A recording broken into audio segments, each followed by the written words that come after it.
Sri Kailasa is a nation which serves millions with a simple yet powerful way to experience and live enlightenment. Over the last 25 years, Swamiji has revived authentic, foolproof solutions from the ancient Hindu scriptures and mapped it for the modern day user. These solutions include unclutching, science of living enlightenment, completion, manifesting Shaktis, and so much more. To explore these videos, you can visit Kailasa's Nithyananda YouTube channel at youtube.com/Nithyananda. This YouTube channel has more than 4,000 videos bringing to you the discourses, the various glimpses, the talks, the profound revelations that Paramashiva, the incarnation of Paramashiva, Swamiji, has revealed to planet Earth. At this time, every single day on Kailasa's Nithyananda TV, we gather for the most awaited part of our day, the Nithyananda Satsang. For millions of us across the world, this is a time that we are preparing for the darshan of Paramashiva. And no matter the time zone that we may live in, whether we are getting up in the morning, getting ready for our day, or we might be getting ready to go to bed, we are preparing for darshan of Paramashiva. And at this time, an alarm goes off inside of us to tune in to Kailasa's Nithyananda TV and helps us align back to the ultimate purpose of our lives, enlightenment itself. Millions of us across the world, devotees, disciples of Swamiji, recognize that Paramashiva himself has come down to planet Earth and manifested the grand Leela of his life in order for every single one of us to be a part and for every single one of us to have super conscious breakthrough. We recognize that life has come a long way for billions of years. Each and every one of us, as the Hindu principles dictate in reincarnation, have gone through thousands of bodies, have seen so much, and are yearning for the next breakthrough in our lives. We are truly hoping, yearning, having that deep seeking for the ultimate fulfillment, the next breakthrough of our lives. Man has had so many breakthroughs physically, if it means being able to walk on 2 feet, or developing for the first time language and spoken language to be able to communicate to each other across the world and creating a huge amount of knowledge. All of these is ways that we have had breakthroughs as human beings. But the next breakthrough is for the tens of thousands of years still not yet achieved by the whole of humanity. The superconscious breakthrough. And that is what Paramashiva himself, the superconsciousness, in essence, has chosen to take a human body, and come down to the physical plane, relate with all of us, and help us move to the next level, have that superconscious breakthrough. Paramashiva himself has come down as Swamiji. And each and every one of us is blessed to be able to recognize that we are living at the same time as the avatar of Paramashiva. How would we feel if we were living at the time of Sri Krishna, we were living at the time of Bhagavan Sri Rama, Meenakshi, any of these incarnations, being able to live around them, is living in the presence of God. And we can all literally give testament to that strong and heartwarming testament to the fact that we have our lives made because we are a part of the divine Leela of the avatar of Paramashiva. And now that Swamiji has come down, Paramashiva has come down to planet Earth, we can relax, enjoy, and have a blissful life. Swamiji has made it so simple for us just through his initiation, just through his remembrance, being able to attain, to have such deep, profound levels of Nirvikalpa Samadhi and expressing that higher consciousness through manifesting Shaktis. He has made it extremely easy for us, and all we can do, the least we can do, is share and spread the message of Sri Kailasa. Every single human being on planet Earth deserves to have this birthright of living enlightenment, as Swamiji himself is telling the whole world that humanity has a right to know and has a right to become enlightened. While there are so many people who recognize birthrights and human rights, such as the gender equality and human rights that protect you from inhumane torture and protect you from so many different things that we have faced over the last centuries. But Swamiji is giving a breakthrough even to that concept of human right, bringing to the platform enlightenment as a basic birthright. We have the right to the knowledge of superconsciousness. And it is a very small part that we can play in the divine Leela of the Avatar in order to just simply spread the word, share with all of our friends, family, relatives, everyone who can benefit, who wants to transform. As Swamiji himself said, that he has transformed the lives of millions of people, revived this great nation of Sri Kailasa in order to give superconscious breakthrough to the whole humanity. And he did that just by going one person at a time. One person at a time, Swamiji gave this science and gave a personal transformation to so many people. Just like that, we can ourselves start enriching one by one all the people in our lives. I encourage and invite you all to share this link for Nithyananda Satsang on Facebook, Twitter, Instagram, and all the social media platforms. And let us reach this message, spread the message of Sri Kailasa, that Paramashiva has come down to planet Earth, and let the whole humanity experience this superconscious breakthrough just by sharing this one satsang. We all recognize, at least if we are apart, many of us devotees recognize that our purpose in our life is enlightenment. And that is one of the most important parts.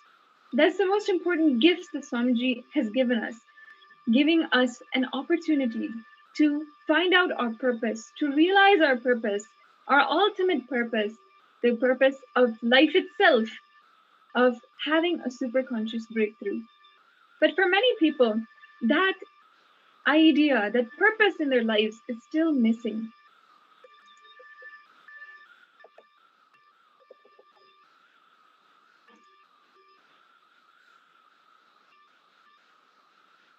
That purpose might be for some people wanting beautiful relationships or wanting success in their career. They might not yet know even the purpose, the higher purpose of building our consciousness and having superconscious breakthrough.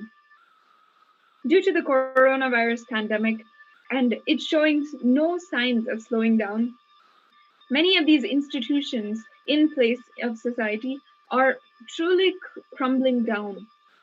And while this may be daunting for some of us, we have to recognize that this is the time, the perfect time to build our consciousness.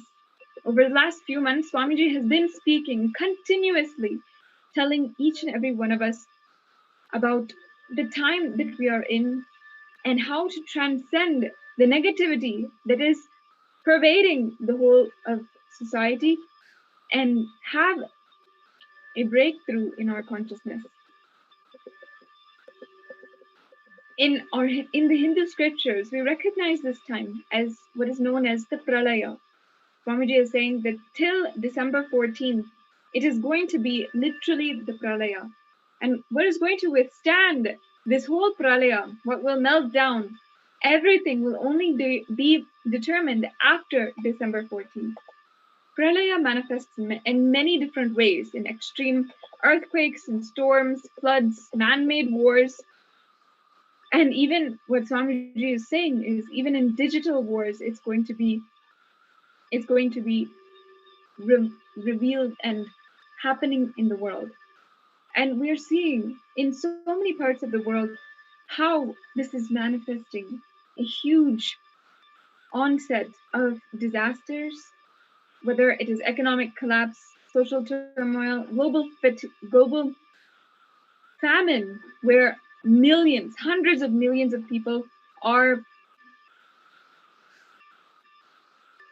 hundreds of millions of people are experiencing hunger, not even having the basic right. All over planet Earth, we know we have enough food to feed every single person. Mother Earth, Bhumata, is that compassionate to feed every single person. But due to the institutions in place and the lack of efficiency, we are seeing so many people dying due to hunger, especially during this coronavirus pandemic. This is increasing, and unfortunately, it is leading. It is showing no signs of slowing down and only accelerating.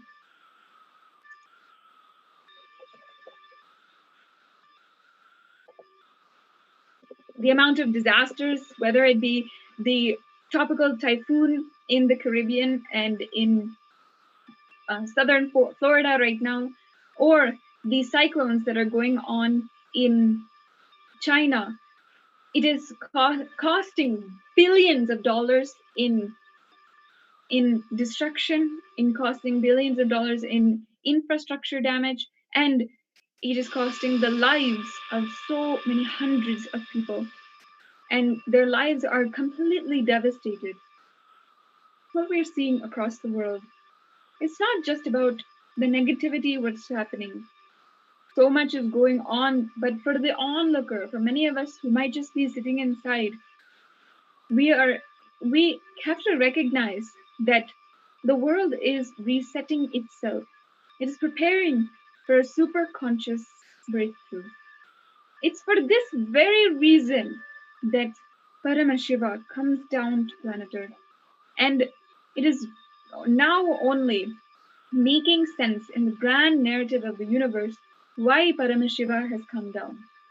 Why, in the year 1978, why he is here today, why it was just the perfect time to come down and to build the ship in order to help us sail through this pralaya and establish the new world order. Right now, we are seeing all social contracts melting down, even legal contracts. And as we had just said, that it's not just physical war, but extremely heavy digital wars, which are going to happen and we're going to see.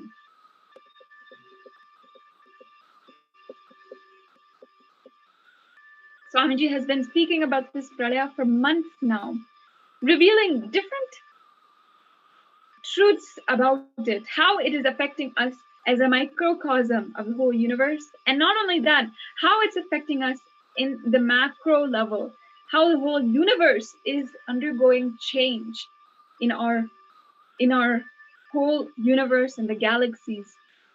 Because the pralaya is not just happening in for this earth or for each individual. It is happening on a macrocosm level, and it is happening for each individual consciousness. Swamiji has explained to us in our language about how this pralaya is happening, and it only emphasizes the need for each and every one of us to draw back to consciousness, to building our consciousness, to aligning back to spiritual concepts, doing unclutching, and doing puja, aligning to all the Hindu solutions that have been that Swamiji has revived and have always been offered by Paramashiva through the Hindu scriptures. Let's now see a glimpse of what Swamiji has been speaking about during this pralaya and how we should at this time align back to the spiritual concepts.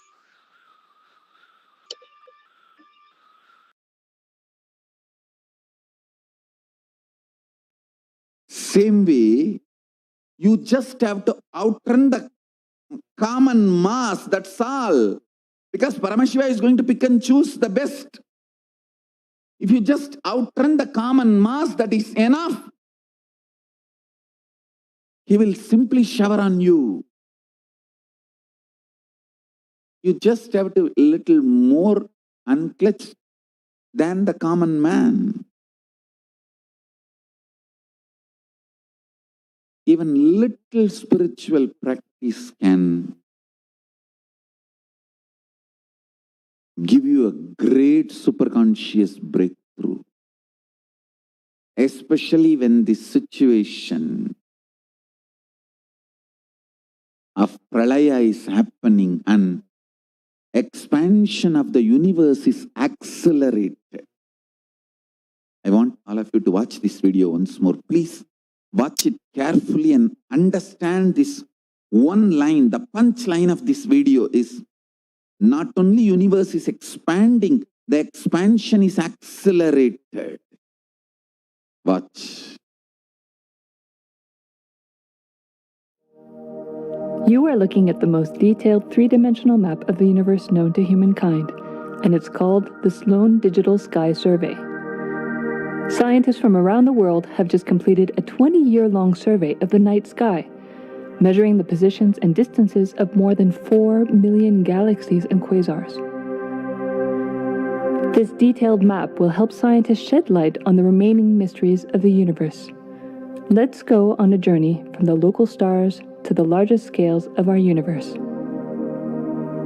Beyond the local stars that draw familiar constellations in the night sky in the neighborhood of the Earth, in addition to our own Milky Way, billions of galaxies are spread throughout the observable universe. Moving faster than light, we will take you through space in a journey from our place in the Milky Way all the way out to the large-scale structures of the visible universe, and we'll tell you about how we're mapping it out. Since 1998, the scientific community has realized that the universe is not only expanding, but its expansion is accelerating. This unexpected acceleration constitutes one of the major conundrums in physics. From a theoretical perspective, the acceleration may be accounted for by either assuming that there exists some mysterious dark energy or by modifying Einstein's theory of gravity, called general relativity. In the same year, the Sloan Digital Sky Survey was launched to tackle this enigma of the accelerating expansion of the universe. The Sloan Digital Sky Survey is a vast collection of the angular positions of galaxies observed in the sky, as well as their distances from us, determined by observing the systematic shift of galactic light induced by the expansion of the universe, the so-called redshift. In this new map of our universe, the large dark patches are mostly regions obscured by the Milky Way that cannot be observed. During the last 20 years, through 4 exploratory phases, the Sloan Digital Sky Survey has created the most detailed 3-dimensional maps of the universe. To achieve this, it focused on different classes of galaxies: nearby galaxies, red galaxies, more distant star-forming galaxies, and superluminous distant active galaxies called quasars. The 4th and latest Sloan survey took place from 2014 till 2020. During this time, the new project called the Extended Baryon Oscillation Spectroscopic Survey, or EBOS for short, continued previous Sloan mapping of the extragalactic sky and just recently finished measuring distances for 1 million galaxies and quasars. These successive surveys allow scientists to trace the large-scale structures of the universe up to a fraction of its horizon, represented by the cosmic microwave background emission, seen here as a colorful pattern projected onto a sphere. The cosmic microwave background is the thermal relic of the universe, which dates back to about 400,000 years after the birth of the universe, also known as the Big Bang. Adding the EBOS data to the previous Sloan exploratory phases 1, 2, and 3, The Sloan Digital Sky Survey now has a database of 4 million galaxies and quasars, assembling the largest and most complete 3D map of the universe to date. This unprecedented achievement provides scientists with new tools for shedding light on dark energy and also for constraining the theory of general relativity, leading to a better understanding of the fundamental laws that rule our universe.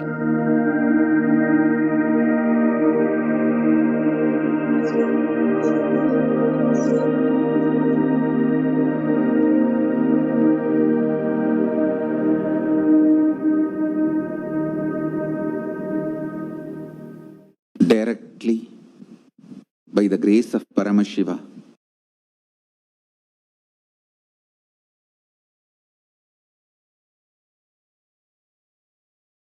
with a deep devotional commitment to Mahaganapati, Mahanandi, the gods and goddesses of Kailasa, and Paramashiva himself,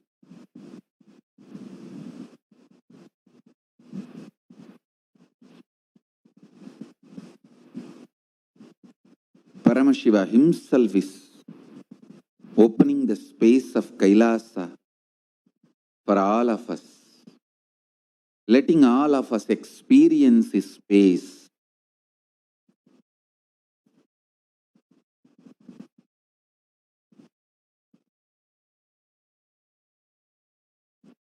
Come on.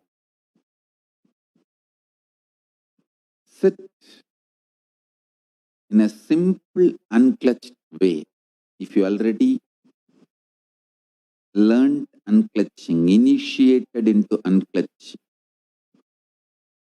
if you have watched any one of my video describing unclutching elaborately and understood, started practicing, then I can assure you are initiated.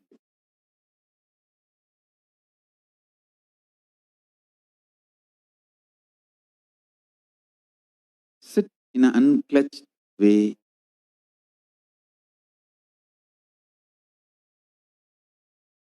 Or you are a person, have intense feeling connection. You can't close your mouth. The moment you see my photograph or satsang or video, it goes automatically and it stays there. Till the screen shuts, mouth can't shut. If you are that kind of a being, the most beautiful, I tell you, even now, when I just see Arunagiri Yogeshwara's deity, it's literally me, my own reflection, or I should say, I am his reflection. But even now, when I see the deity, the way my lips will reach ears and goes up, or even when I utter the word Arunagiri Yogeshwara, when I even start talking about him, the way the lips goes to both the ears and my eyes became watery and the body fluids, how they start melting down. If you are that kind of being, just sit in that feeling connection.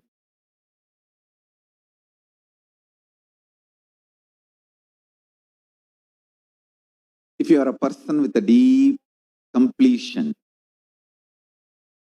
sit in that Paramashanta Swarupa completion, that Purnatva. Any one state is enough for me to guide you and take you through the stargate into the portal of Kailasa and give you the experience of Kailasa.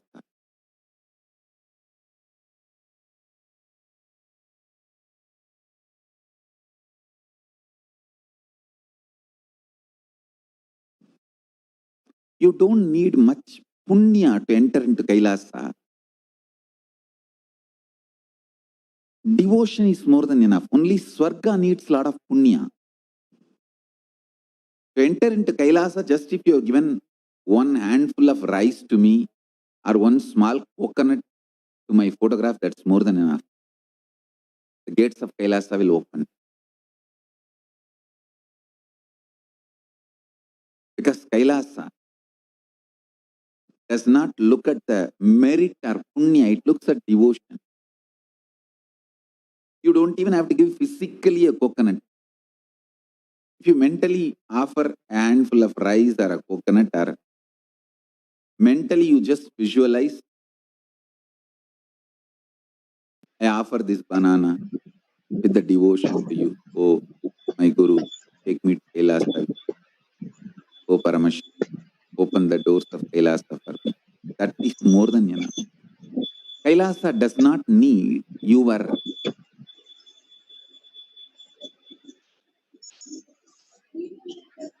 valuables. It only needs your devotion. Actually, your valuables are not valued there.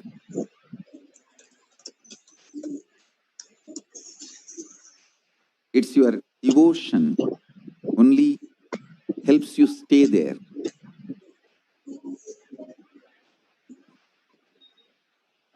So just simple conscious decision. Paramashiva, here I am. Please manifest through me. I tell you. Now, especially due to this accelerated expansion of the universe,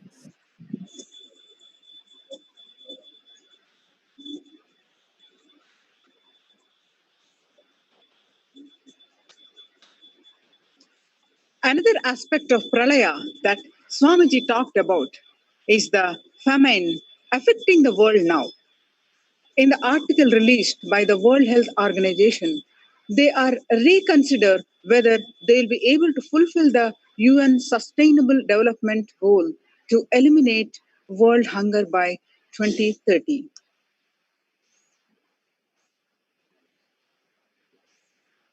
As progress in fighting hunger stalls, the COVID-19 pandemic is intensifying the vulnerabilities and inadequacies of global food systems.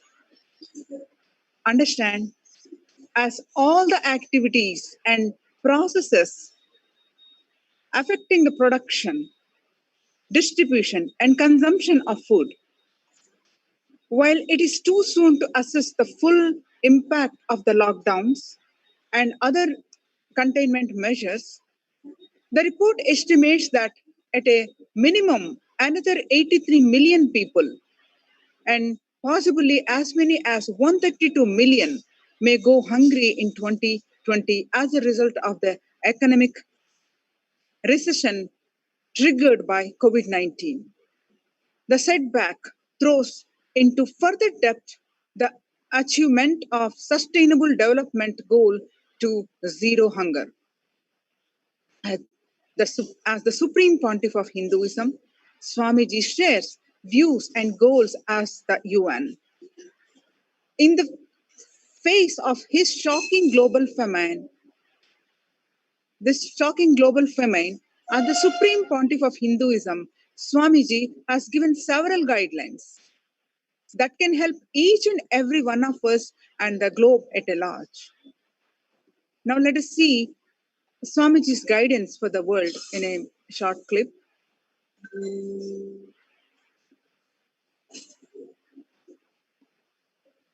Aparigraha, learning to live with minimal things. Asteya, non-stealing. Stop stealing skin from animals for your luxury and arrogance and ego. Stop stealing from other beings what is given for their life. Stop stealing them for your luxury. Human beings need to learn asteya, non-stealing. You have no right to steal whether skin or life. from animals for your taste bud or luxury or comfort.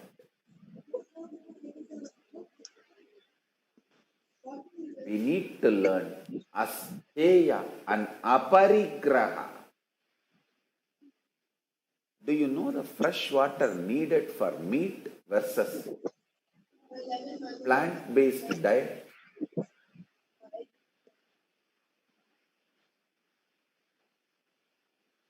To produce 1 kg tomato, the fresh water needed, and to produce 1 kg beef, the fresh water needed. I am showing you the reports.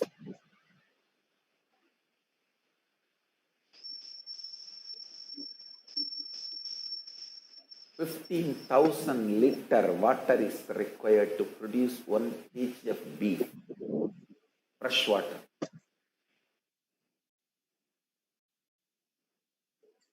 And to produce 1 kg of tomato, only minuscule part of the 15,000 liter water is needed.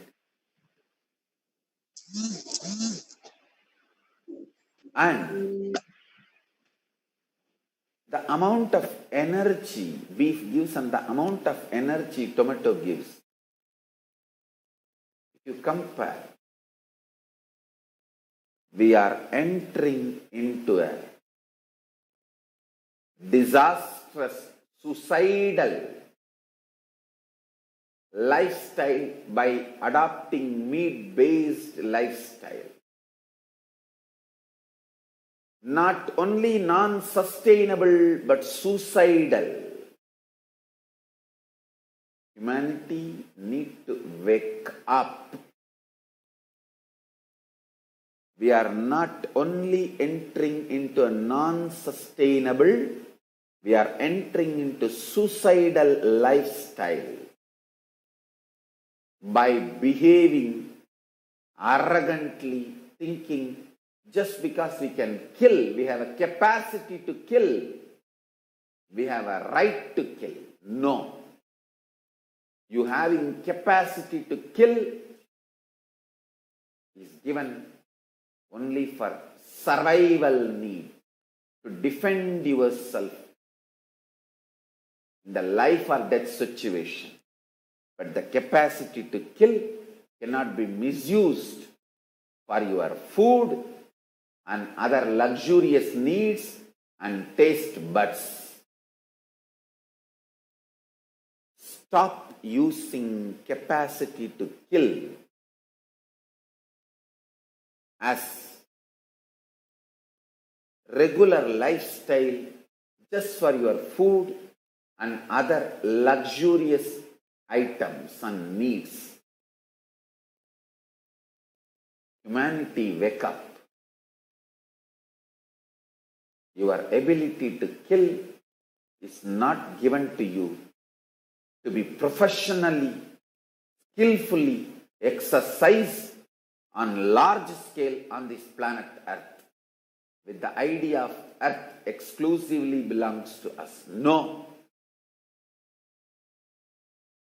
Non-violence should become lifestyle. Your ability to kill can be exercised only if your life is in direct, immediate, imminent threat and danger. Like some animal is trying to kill you literally in next few minutes. You have a right to defend yourself and kill. Other than those kind of situations, nowhere the capacity to kill can be used.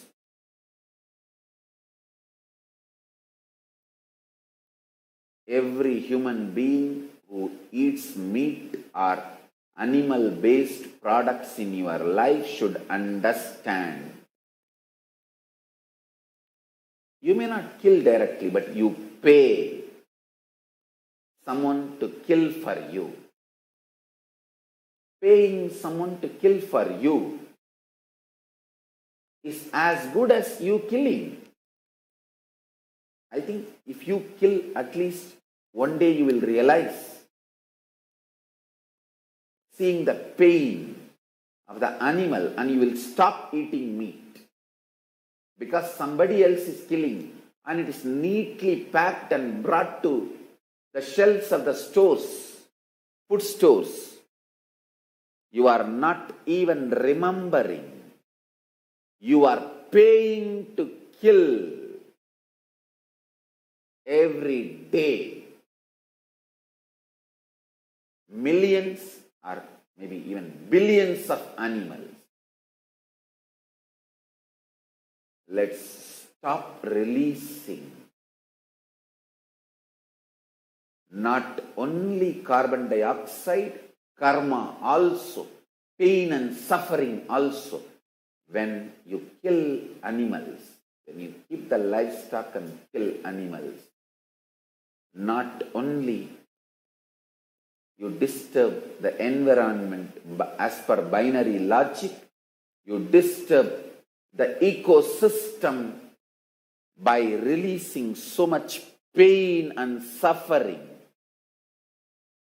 As per cosmic logic and binary logic, in both levels, you are polluting the world through meat-based lifestyle, animal product-based lifestyle.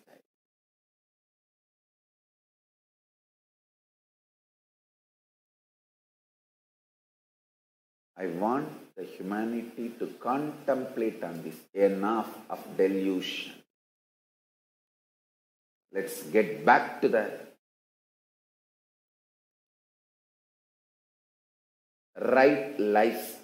Even if it takes little time, let's go for permanent solution.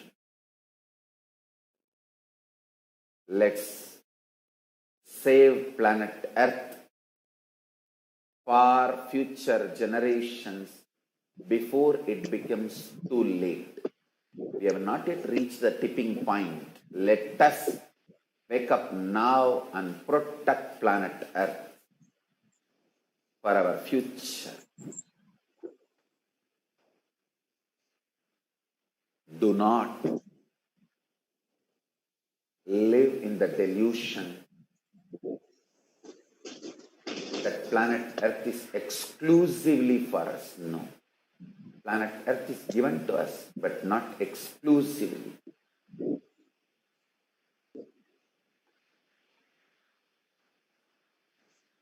Yesterday I was talking about plant-based diet.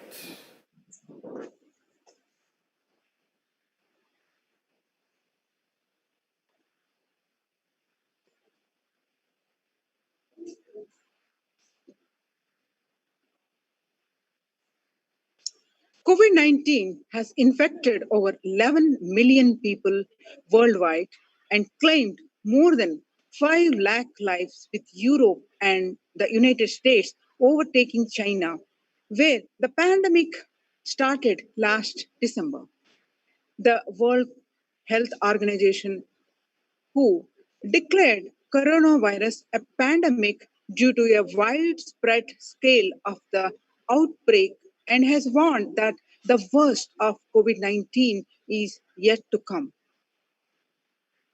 The United Nations said that the coronavirus pandemic is the worst global crisis since World War II. In terms of the number of confirmed coronavirus cases, in US, Brazil, India, Russia, Peru, and the 5 most affected countries. The World Health Organization Director General Tedros Adhanom attends a new conference at the WHO headquarters in Geneva, Switzerland. He says, once in a century health crisis. Coronavirus impact will be felt far more into the future. The pandemic is a once in a century health crisis and effects of which will be felt for decades to come. Tedros told a meeting of the WHO's Emergency Committee. According to remarks released by the agency, the global coronavirus outbreak is the sort of disaster whose effects will last into far into the future. The World Health Organization Director General Tedros Adhanom said on Friday. The pandemic is a once in a century health crisis, the effects of which will be felt for decades to come.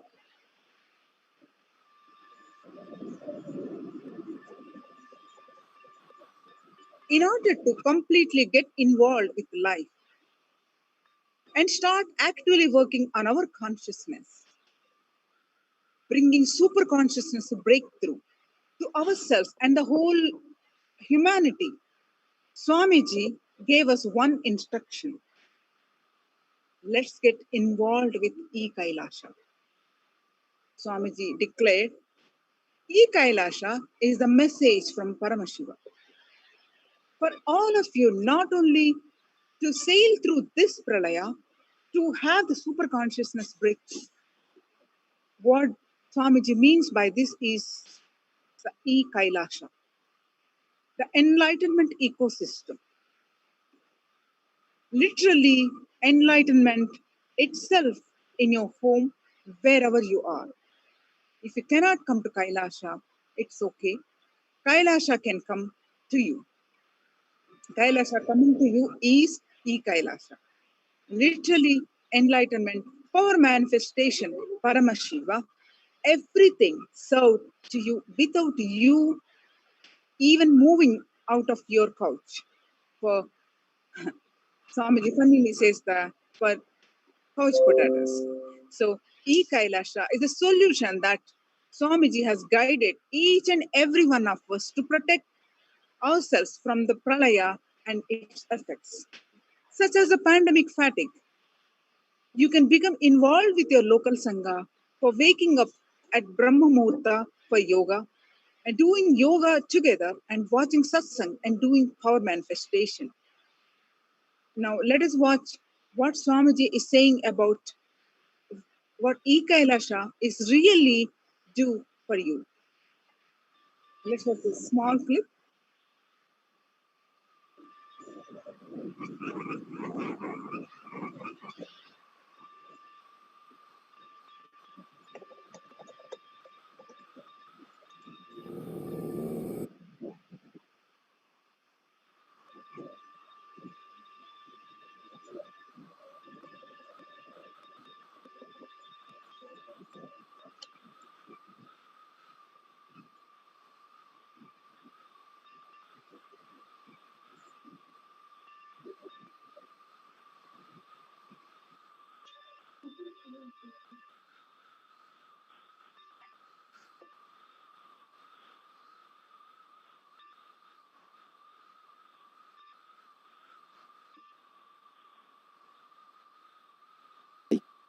We get you direct spiritual support and we make sure you become wealthy.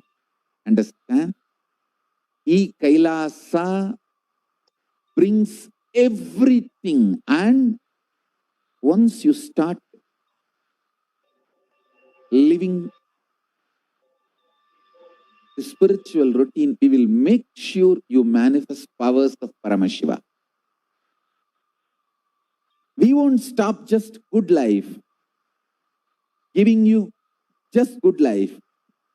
We will literally not stop till you live enlightened life.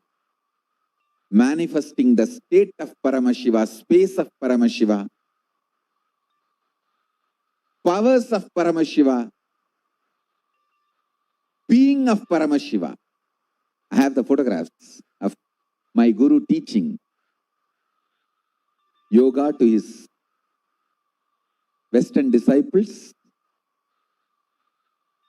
and applying Aushadha to heal the person from paralytic attack. The person had a paralytic attack, so he was applying Aushadha.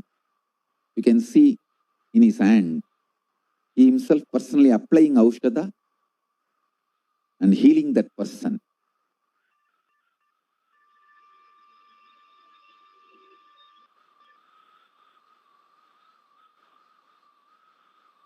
If you want to sign up as an e-Kailasavasi, don't hesitate, and you can register now at kailasa.org/e-Kailasa. The link is provided below.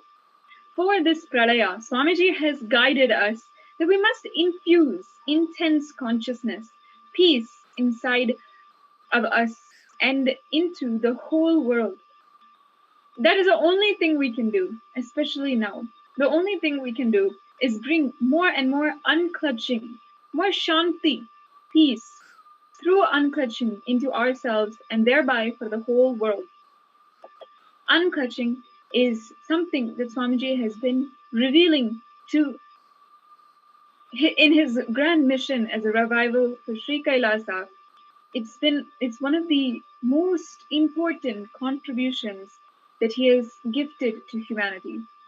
Unclutching is a simple solution for achieving the ultimate space of Nirvikalpa Samadhi, where we are not clutching to any thought, emotion, or any negative feeling inside of us.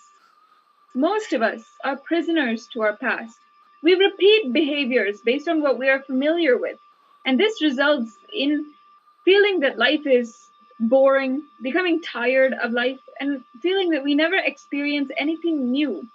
When we unclutch, each moment becomes fresh, exciting, and filled with possibility. When we are not transferring the stress or burden that we feel from the past into the present moment and carrying that load constantly, it liberates us and helps us bring more and more possibility into our daily lives. What you should understand is that you usually transfer all the burden, the stress, every negative thought that we have from one thought to another thought. And when you are constantly transferring these emotions, our inner space becomes insensitive, loaded, and so much so that it sinks into depression, restlessness, boredom, all these negative emotions.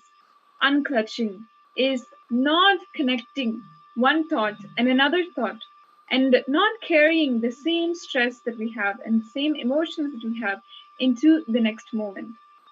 When we unclutch, we stop having these stress and negative emotions carried from one thought to another thought. And all of that pressure, negativity, restlessness, all of that simply disappears, and you experience peace inside. And many of us still might not be sold on this idea of unclutching, especially if we are hearing it for the first time. Some of us put so much of emphasis on our thoughts. Maybe we need it for our daily lives. How will we go about our daily lives if we are not thinking? We don't have the mind. This is a very valid question, because for most of our lives, we have been reliant on the mind. We have continuously been thinking. We don't know how to live without it. However, it is a mechanism which has brought on so much of stress, so much of disease inside of us, that it is about time that we learn the technique that we can go beyond the mind. Let's see how Swamiji answers to some people who have that question and brings more clarity to unclutching now.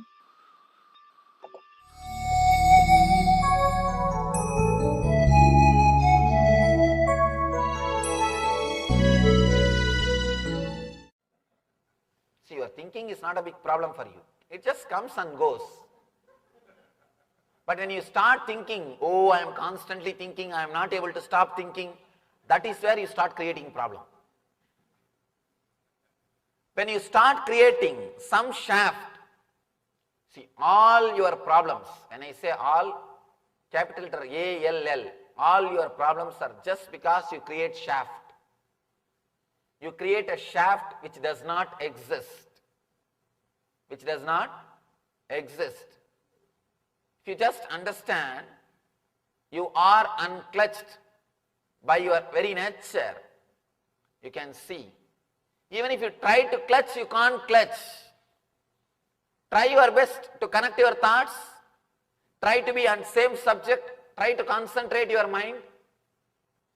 You can't concentrate because God saves you constantly. God is protecting you. That is why you are not able to concentrate. People come and ask me, Swamiji, how to concentrate my mind? They don't understand what they are asking. Be very clear. The more you concentrate your mind, more you will start suffering. As on now, concentration will bring you only suffering because when you concentrate, naturally on what you will concentrate? Whatever is there only you will concentrate. In your mind you have only sufferings. If you start creating the concentration power, your suffering will become more and more. People come and ask me, Swamiji, I forget things. Please give me the power to remember. I tell them, you don't know what big blessing it is. No, because you forget things, you soon get healed of your mental pains, mental wounds. You heal yourself. If you can't forget things, be very clear. You will be constantly suffering. Because all you know is only one thing, suffering. You do not know how to be in bliss. You do not know how to be in joy. You do not know how to connect the gaps and create the shaft of gap. All you know is how to connect thoughts and create the shafts of thought. Any thought will create only suffering for you. As on now, you not having concentration is a big blessing for you. According to Tantra, one of the great work of Shiva is Trodana. They say Trodana means making you forget things or making you move away from the past. If you start trying to have more concentration power, be very clear, you will bring more and more misery and suffering for you. That is why the people who try to do this hypnotism, mesmerism, these yogic practices to concentrate their mind, you can see always they will be in tension. They will always be in tension. Attention means you are at tension. At tension means attention. When you start giving your attention, be very clear, you are at tension. Always they will be serious. You can see constantly they will have a headache. No, really, they will have a headache. Because constantly they are trying to think on one subject. Means they are trying to create a shaft. They are trying their best to create a shaft. One more thing, no doubt they will become schizophrenics. That is why I tell you, some of the yogic practices, without intelligence if you start doing, without maturity if you start doing, you will end up only in more problems. You will end up only creating more and more difficulties, more and more problems. Because in concentration, you exclude everything. In awareness, you include everything. In awareness, you are not aware of particular thing. You are purely aware. In front of you, anything can come. You will be aware. That's all. In awareness, you work on yourself. In concentration, you work on something outside. You concentrate on something. Your whole consciousness is centered on something. In concentration, you are working towards a different angle. In awareness, you are working towards different angle. Whole West is suffering so much of depression because they misunderstood awareness as concentration. They started thinking concentration is going to help. No. Concentration is no way going to help you. Concentration will bring you more and more suffering. You will create more and more shaft. You will create too many shafts and you will start fighting with those shafts. All concentration is excluding something. For example, if you concentrate on this one line, you exclude everything else. In that one line, if you concentrate on one dot, Again you exclude everything else. You are excluding. By excluding, you will not be able to achieve anything. But with awareness, you will be aware of the whole board. You will be aware of this whole scene. You will be aware of this whole space. You are aware of this whole universe. In awareness, you do not exclude anything. You only start including things. In concentration, you will be excluding things. When you start creating shaft, when you start thinking that you are thinking, be very clear, you have become impure. Then it is difficult for you. Then you can't achieve this. Even you believing that you have a lot of impurity is nothing but a shaft. Let it be very clear, all your guilt, all your pain, everything is pure shaft. The mistake which you did 10 years ago, the mistake which you did 7 years ago, the mistake which you did 3 years ago, they are independent, unconnected incidents. But when you connect them and start thinking, naturally you will start creating guilt. Let you be very clear, you cannot be helped by creating guilt. Is there any single person who says, no, I changed myself, Swamiji, by creating guilt? Never. Be very clear. You might have stopped expressing that attitude. You might have stopped doing that act, but never think you are liberated from it. Never think you are liberated from it. Symptoms may change, but you are not cured. Doctor asks a patient, how do you feel after the medicine? You came to me with a complaint that you are hearing ringing sound in your ears. How do you feel now with your ringing sound? Patient says, oh, after the medicine, I get only engaged tone. I get only the busy signal. I am not getting the ring tone. You may get, the ring tone may change into busy signal, but you will not be healed. Let you be very clear, by creating guilt, you may just change the symptom, but not the healing itself will happen. Changing symptom is not liberation. Changing symptoms is not going to help you. Let you be clear about what you are supposed to do.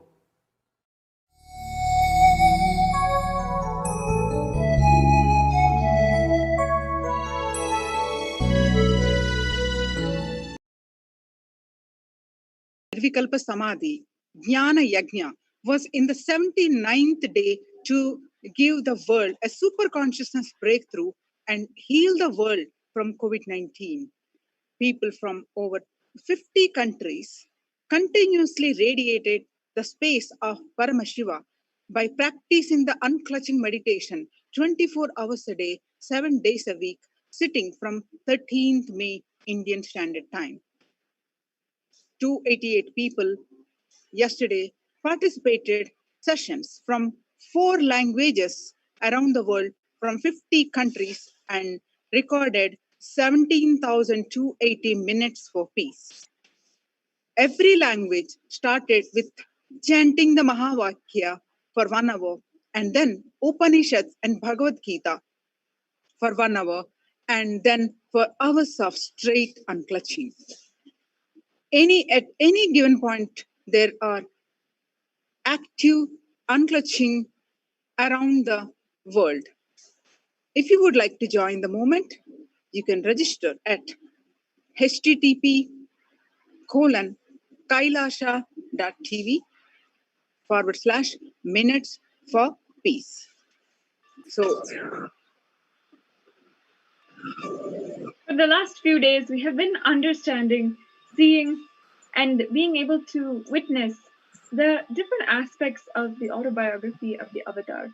And we recently, yesterday, saw the rare footage from the inauguration of what is today Adi Kailash, the spiritual headquarters of the nation of Sri Kailasa.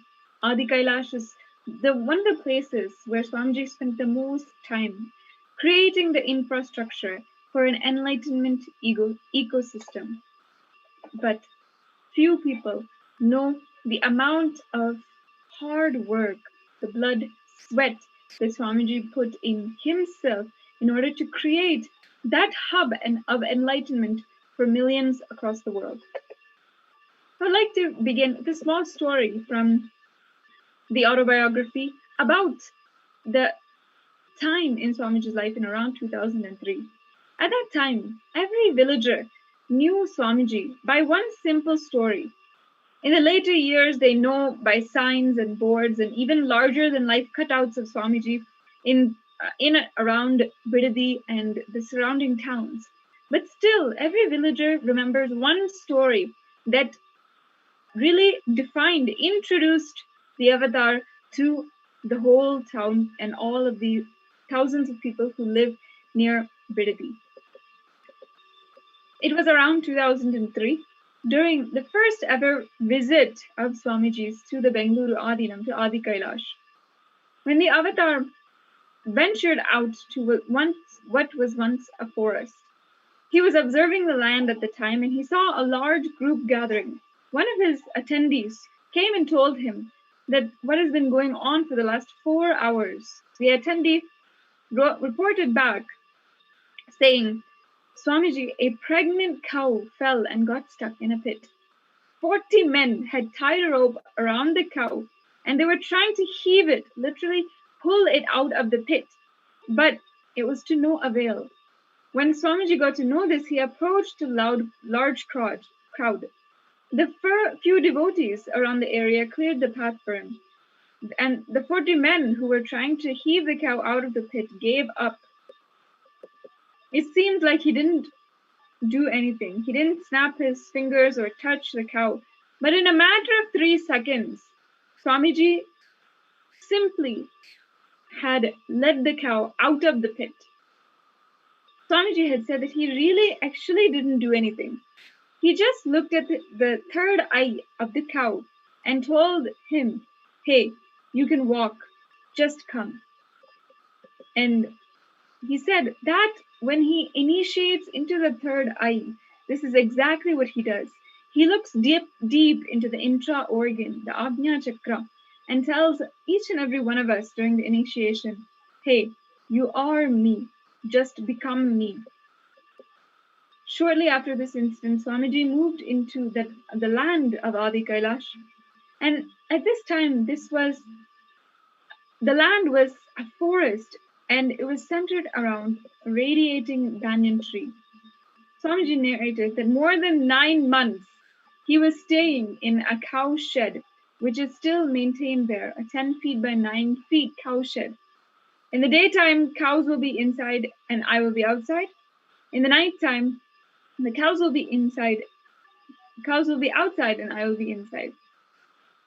Swamiji said, only 13 rupees 60 paise was the money we had, but we had the experience of enlightenment, the divine energy.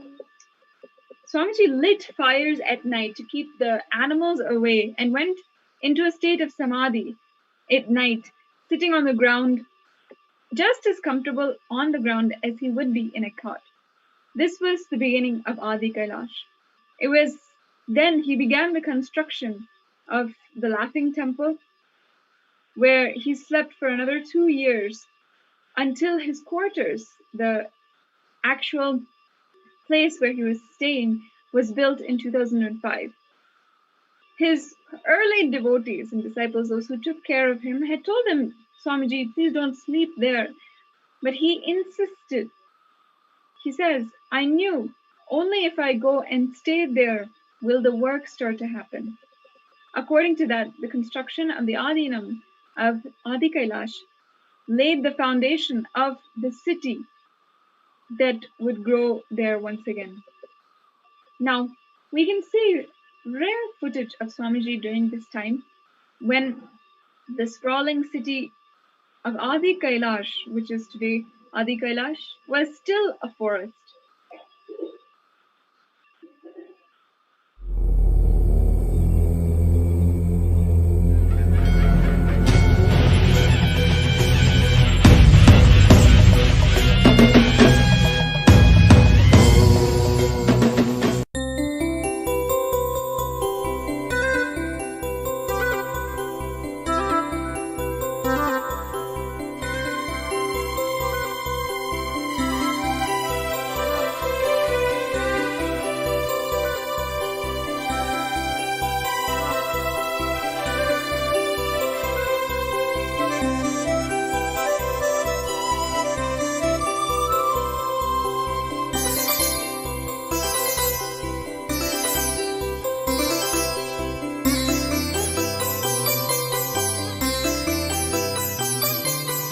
जयति तेऽधिकं नित्या जन्मना व्रज श्रयत इन्दिरा नित्या शश्वतत्र हि दयितदृश्यतां नित्या दिक्षु तावका स्त्वयि धृता सव नित्यास्त्वां विचिन्वते भावं मतिमधुरं ननु नित्यानन्दा धन्यं मम जीवनं नित्यानन्दा भावं मतिमधुरं ननु नित्यानन्दा धन्यं मम जीवनं नित्यानन्दा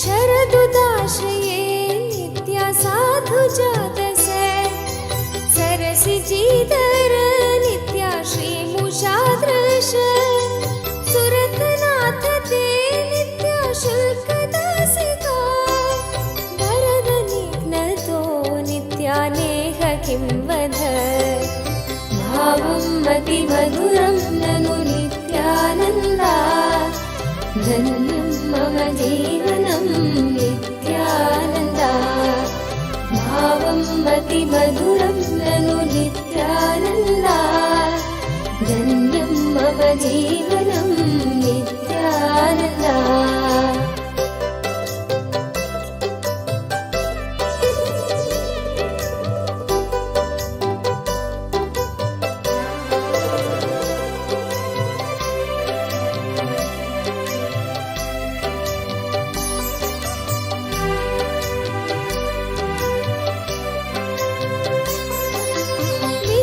विषजलाप्ययात् नित्याव्यालराक्षसात् वर्षमारुतात् नित्याद्वैद्युतानद वृषभयात्मजात् नित्या विश्वतोभयात् वृषभते वयं नित्या रक्षितामुः भावं मतिमधुरं ननु नित्यानन्दा धन्यं मम जीवनं नित्यानन्दा भावं मतिमधुरं ननु Nityananda धन्यं Man or duty? I don't know why I am born. What are my duties?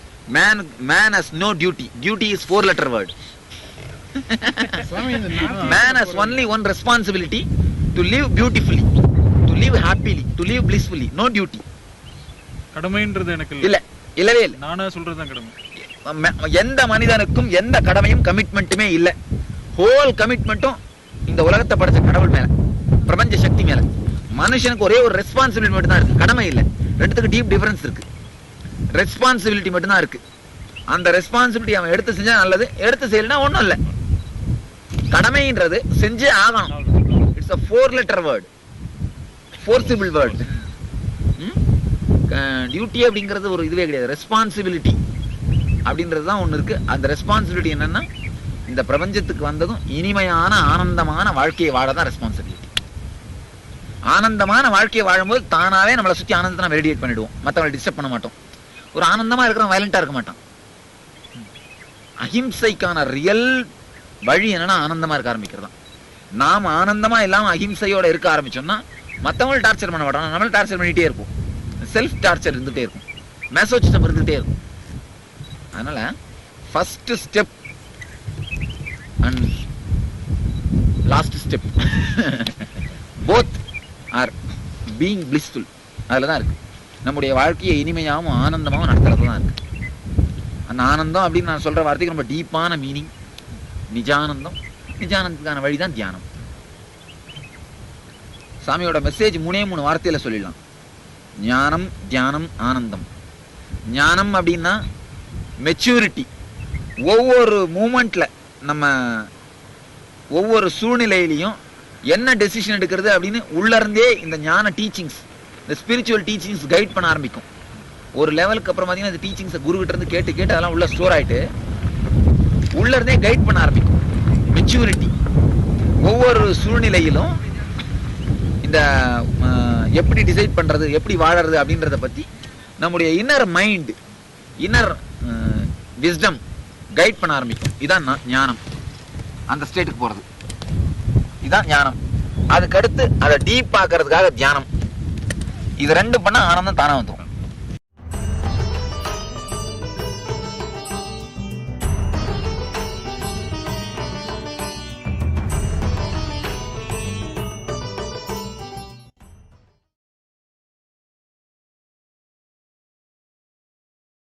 Spiritual energy. Significantly, the Sanskrit word for the temple and place of worship is kshetra, which roughly translates to energy field. The enlightened Vedic masters were instrumental in creating powerful energy fields which could catapult the worshipper into the higher states of consciousness. An entire science evolved around the creation of these kshetras, which were masterpieces of design, engineering skills, and workmanship, as well as centers of profound spiritual power. Just as electricity fills the air during a storm but is attracted only by a lightning conductor, the Vedic temples were designed to attract and anchor higher conscious energies. So over the centuries, continuously energized by the powerful Vedic rituals and sanctified by the devotion of millions, each kshetra evolved into a powerhouse of positive energy that blessed its visitors with miracles like spontaneous healing, intellectual clarity, and silent spiritual transformation. Every known kshetra today draws its power from the superconsciousness energy of an enlightened master who is responsible for installing the deity in the sanctum and infusing the life energy into it through the scientific yet deeply mystical process of prana pratishtha. Once prana pratishtha has happened, the deity becomes an independent intelligence, capable of responding to prayers, healing, and granting boons. The sacred kshetra, where Adi Kailash is located, stands testimony to the power of an enlightened consciousness to draw all the auspicious things to it. In the Kamikagama, there is a verse that goes, Kailasa Dakshine Sringe Nanascharya Samanvite. This is the first verse of the Kamikagama Purva Pada in the Tantravatar Patala. The translation goes, on the southern summit of Mount Kailasa, associated with multifarious wonderments, there is a seat under the full-grown Bhata Vriksha, which seat is thickly covered by its shadow and which is exceedingly wide. The Bhata Vriksha is a fully grown banyan tree, towering above the people who come to its cove, expanding around them in every direction. In this verse of the Kamikagama, Paramashiva very clearly describes that Paramashiva sat on the southern side of Mount Kailash under a banyan tree and delivered the agamas to Devi Parashakti his cosmic consort, while 7 rishis, including Kapila Mahamuni, overheard these intimate moments and wrote down everything he said for the world to read and remember. The place is said to be Kailasa in the verse, but unfortunately, this translation does not grasp the meaning completely. This verse does not mean Kailasa, as in the physical place in the snow-covered peaks of Tibet. This verse refers to the 11th dimension of Kailasa, where we experience going beyond dimensions of the universe. Kailasa, the 11th dimension of the universe, manifested in the plane where we live in rare places on earth, and one of them being the mountain of Kailash, and another the great Kalpavriksha tree that resides in the outskirts of Bangalore in South India, and where Adi Kailash is. The Kalpavriksha is one of 4 saplings of the original Kalpavriksha, is the doorway to all 11 dimensions of the universe. On the planet Earth, it is indeed an incredibly sacred location. It is the location where the Agamas were told years ago. Naturally aligned to the Vastu, the Vedic science of harmonized living, the Bidadi Kshetra is an intense energy field where the mind spontaneously falls into meditation. In a rare confluence, it houses the 5 most sacred trees of Vedic tradition. Among them is the mystical banyan tree that is well known as the Kalpataru. This banyan tree was actually revealed to Swamiji in a vision in early 2001. Worshipped for many centuries by the locals, the ancient banyan tree remained a secret from the world until Swamiji rediscovered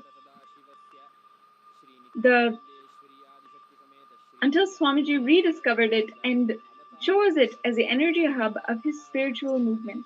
Over the years, this sacred space has acquired the powerful reputation for healing, wish fulfillment, and awakening spiritual clarity, and it draws visitors and seekers from around the world.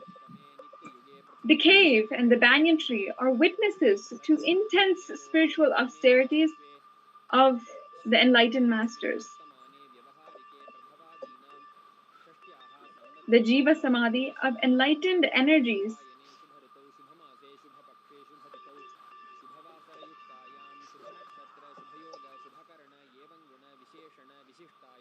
The Jiva Samadhi of enlightened energies is present right below the cave from which the mystical tree branches up. Jiva Samadhi is the science where your body can be buried but live forever, even without your body alive. This is the power expressed by the enlightened masters even after they decide to stop using their physical body. It bears a mystical connection to Shambhala, the metaphysical space of enlightened masters. The vibrations in the space are so distinct that even the casual visitor can feel its effects. The banyan tree is available to see 24/7. Have the darshan of Paramashiva himself, the portal to all the 11 dimensions at nithyananda.tv. You can experience for yourself the darshan of the Kalpavriksha. Underneath this tree, by its own will and formation, a Swayambhu Linga formed. A Linga formed by itself out of earth. It jutted out of the ground for the traveling warriors of the forest to find and then worship. There is a scientific phenomenon behind the spontaneous appearance of Linga. There is a natural, extremely low frequency scientific energy from deep within the earth. Microsomatic activity can generate sufficient energy to actively vibrate and push rocks to the surface of the earth. Interesting to note that these extremely low frequencies cover frequency of the brain waves in humans. thus endowing them with special energy properties.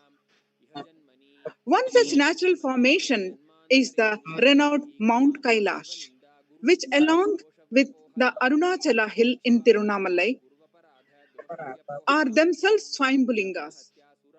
These are the nature's work of art and have become the ultimate pilgrimage site on earth. One of these wonders was the great Sri Ramachandra Prabhu himself. Sri Rama, during his time outside of his kingdom with his brother and wife, stayed in Ramanagara. He journeyed through the thick forest of South India and finally found this tree when Paramashiva himself sat underneath with Parashakti and described the truths of enlightenment. Later on, after the Leelas of Rama were fully enacted and they were received again with glorious Pattabhishekam in Ayodhya, he returned here to reminiscence on the time he came and saw Paramashiva. He worshipped the Swayambhulinga at that time, which is the same linga which we worship today in the Nithyanandeshwara Paramashiva Devasthanam. At that time, he taught Hanuman, his beloved disciple, with Paramashiva spoke on. Today, what is known as the Muktikopanishad is none other than what Rama revealed to Hanuman, who tediously recorded his words underneath this very banyan tree. After the repeated revelations underneath this tree, the tree radiated without anybody knowing about it for ages, like a bright sun covered by clouds. Many lives came and went under this tree. Arunagiri Yogeshwara, the great Adisiddha from Tirunamalai, came to this tree. Madurai Meenakshi, the warrior goddess, when she conquered the 8 directions, and Venkateshwara even came and lived under this tree.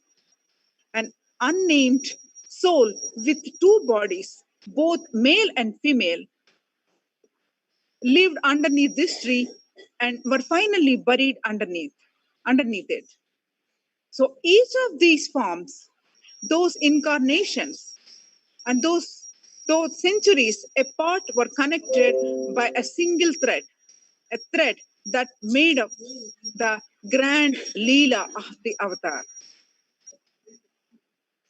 Generations passed of this tree itself. It grew old, witnessed, withered away, and then grow out of its own roots again 8 times totally until finally in the age of the Kali Yuga. The banyan tree became the home of the Avatar Swamiji. The land is destined to host millions of people around the world and lead the world into the conscious revolution. From the Akashic reading, Swamiji has revealed that under this same banyan tree, Bhagavan Paramashiva revealed the Agamas to Devi. And as we know, the Muktikopanishad was revealed to Hanuman by Bhagavan Sri Rama. In the year 2001, Swamiji revealed to his disciples a vision that he had a Adinam that he was going to reside in. He told them about the sacred 300-year-old banyan tree that was the abode of Munishwara, the lord of sages. He roamed the vast expanse of the tree and the surrounding forest as a guard of the banyan tree. He had locks of hair down to his waist, thick anklets, and which wrapped around his ankles. He told his disciples how to find that place and instructed them to go and locate it and get the details of the land property. Finally, a year later, they turned up with the papers for the land, as conveyed one more miracle. The landowner was not even close to looking to sell, but he found Swamiji specifically asking him to take the land. He said that he had a dream where Paramashiva himself told him to donate the land to the Guru by the name of Nithyananda. Once again, a devotee was added to the list of those who had a darshan in the very dream of them, and it was a dream that gave them divine revelations into the life of the avatar. The land itself manifested and manipulated reality so that it was once again in the hands of Paramashiva. Swamiji explains when he's talking about the past lives which he has had, that he has brought certain bio-memory down in order to do the mission of sharing enlightenment with the world. Those are the very same people who had the very same incarnations who frequently visited the very banyan tree that is in Adi Kailash. Madurai Meenakshi, Venkateshwara, Arunagiri Yogeshwara, all had come at one point or another to this banyan tree. Madurai Meenakshi had come when she was conquering all the 8 directions of the Akhanda Bharat. She paid homage and worshipped the tree before going on her conquest in the 8 directions across Akhanda Bharat, as well as Arunagiri Yogeshwara, who was the one who took care and planted this tree not only in Bidadi but also in the Arunachaleshwara temple. Samples were taken from the roots of both trees. There's one in the Arunachaleshwara temple and the tree in Bidadi, and they were found that it is the same root. And this very revelation was given by Swamiji before it was tested and found to be true. One of the other incarnations of Swamiji is the birth which was one soul in 2 bodies. It was one soul in a female body and a male body, and they were both living at the same time. The 2 bodies are now buried, having the Jiva Samadhi underneath the Bidadi banyan tree. Finally, Venkateshwara is the muscle memory of Swamiji. The muscle memory is what we call the memory of your daily actions, the subtle way that you wake up, take your shower, get ready, get to work, and all these different actions. Swamiji decided to have the muscle memory of Venkateshwara, and there's 3 birthmarks which Swamiji has, which Venkateshwara also has on his body. Kala Bhairava, during an Akashic reading, revealed that Venkateshwara had spent some time underneath the banyan tree, and now he is alive underneath the banyan tree in the Nithyanandeshwara Paramashiva Devalaya as well. The Bidadi banyan tree is connected to Swamiji for at least 5 to 6 of his previous lives, of his previous incarnations. And this is the first place that every morning Swamiji visited when he was still living inside of the Adinam. It is under this umbrella, the canopy of the banyan tree, that Dakshinamurti resides, the first ever Guru, imparting the deepest truths to his disciples in silence. A sacred Swayambhulinga, Shivalingam, that represents the infinite light shaft form of Lord Shiva, was discovered at the hollow of the banyan tree, as we heard before, and today it is consecrated in the Nithyanandeshwara and Nithyanandeshwari temple, Paramashiva Devalayam, which is there underneath the banyan tree today. A few steps away from the intense silence of the sacred banyan tree is the vibrant Nithyanandeshwara and Nithyanandeshwari temple. The temple recreates the enchanting scene of Lord Shiva delivering techniques for enlightenment to his consort Devi, reminding us of the time not so long ago when religion and spirituality were closely intertwined. Molded from an alloy of 5 different metals, these deities have been energized personally by Swamiji through the enigmatic Vedic science of prana pratishtha, or the infusion of life force.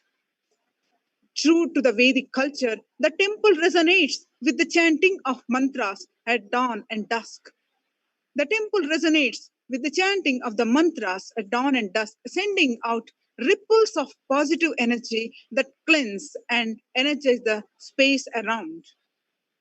The mystical arati, that is, ceremonial waving of lamps before the deities, symbolizes the silent transmission of spiritual illumination in the time honored guru disciple tradition of Vedic India. Another popular healing destination at the ashram is the majestic 21-foot Ananda Lingam, created exclusively out of the sacred Navapashana. Navapashana is a healing mixture, and 1008 rare medicinal herbs. Water fountains bathe the Ananda Lingam and flow into the healing reservoir, into the Vaidya Sarovar, the Vaidya Sarovar below. A dip in the Vaidya Sarovar balances the vital energies in the body, rejuvenates the mind, and brings about silent spiritual transformation. Storehouses of the intense spiritual energy radiated by the Guru, this space have been the signs of innumerable instances of spontaneous healing. The Kala Bhairava statue, situated at the gate of Bidadi Adhinam, is the protector of the Bidadi Adhinam. Kala Bhairava is the Lord of time and space, a fierce manifestation of Lord Paramashiva. Nithyananda Gurukul is the original Indian education system of Sanatana Hindu Dharma, where students were lived with the enlightened masters from a tender age, learning the 64 Vidyas, types of knowledge. Vidya is type of knowledge. Knowledge was transmitted through the very bio-memory of the master. The children emerge as spiritually anchored geniuses who radiated the siddhis. Siddhis are mystical powers, and were high achievers and world leaders. Nithyananda Gurukul, opened in 2006, is fast reviving the Gurukul education in its entirely, not only in India but around the world. Spearheaded by the living incarnation Swamiji. The curriculum includes standard academics along with the brain yoga for balanced neurological growth, Vedic mathematics, which foreshadowed the software revolution by thousands of years and teaches children to compute easily without the use of calculators. Emphasis on ecological awareness and connection with the planets that sustains us, and awareness of beauty cultivated through creative performing and graphic arts. The another Nithyananda Sacred Arts is established to preserve, revive, and spread the Vedic temple arts. The revive the Vedic temple arts, architecture, and arty crafts, for people to live and experience the rich consciousness-based Vedic heritage. The Nithyananda Sacred Arts produces temple structures, deities, vahanas. Vahanas are the vehicles of the deities, flagstaffs, temple jewelry, worship items, kavachams. Kavachams are sacred armors and sacred weapons, deity arts, crowns, and jewelry of the deities, chariots, and thrones, as per the Agama Sastra, the oldest available scriptural text of the instructions from Lord Paramashiva. These sacred creations are sent to all the Nithyanandeshwara Hindu temples and home temples worldwide. The most sacred, important is the Laughing Temple. The Laughing Temple, as it is called, is the small rustic hut in the Bidadi Adhinam, where Swamiji lived and spent his beginning days in the Adhinam.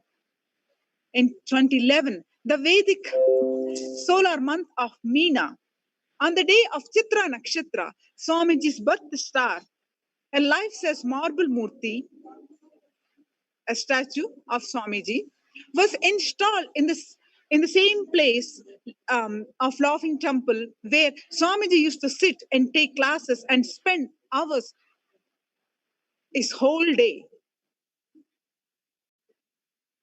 The space of Laughing Temple is so much resonant with Swamiji's energy that anybody who comes into the Laughing Temple experiences the glimpses of spiritual depths without any effort.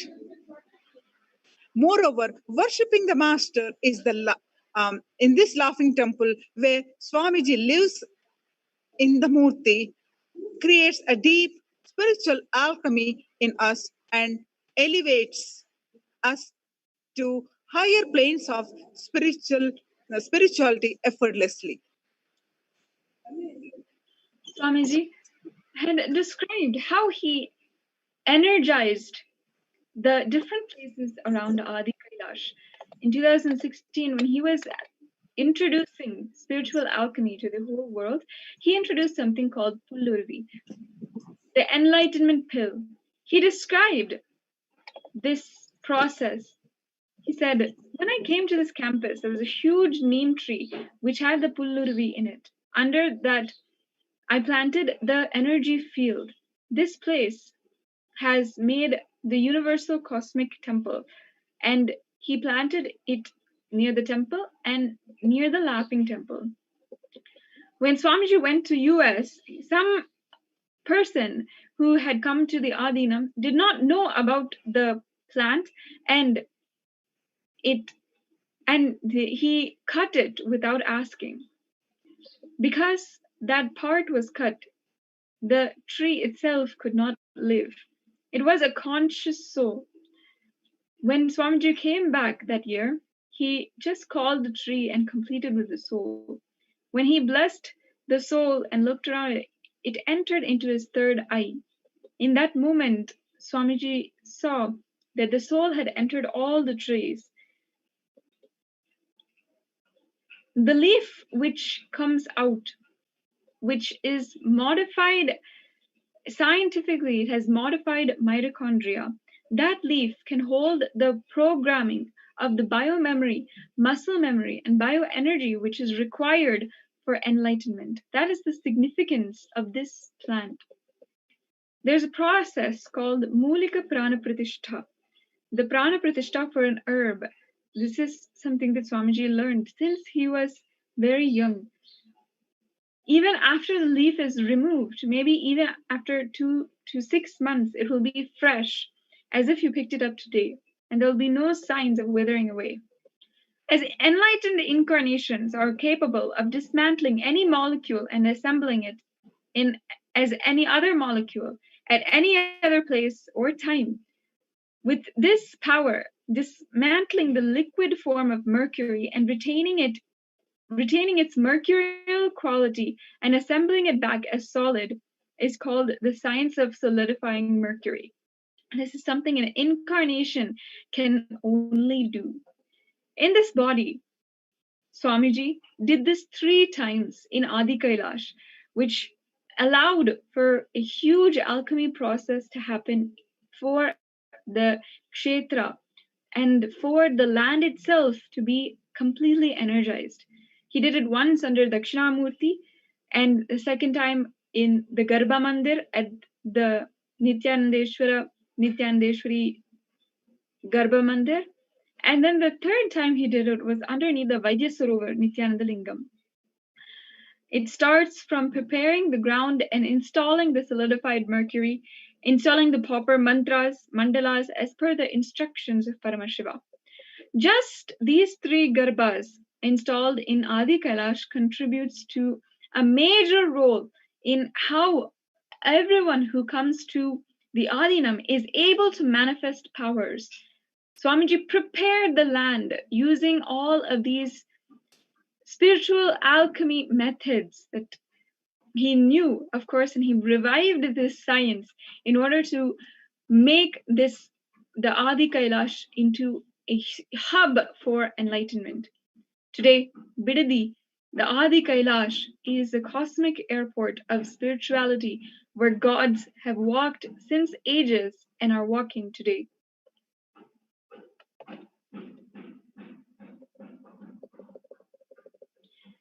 And this is where Swamiji envisions the Nithyanandeshwara Paramashiva temple to be established.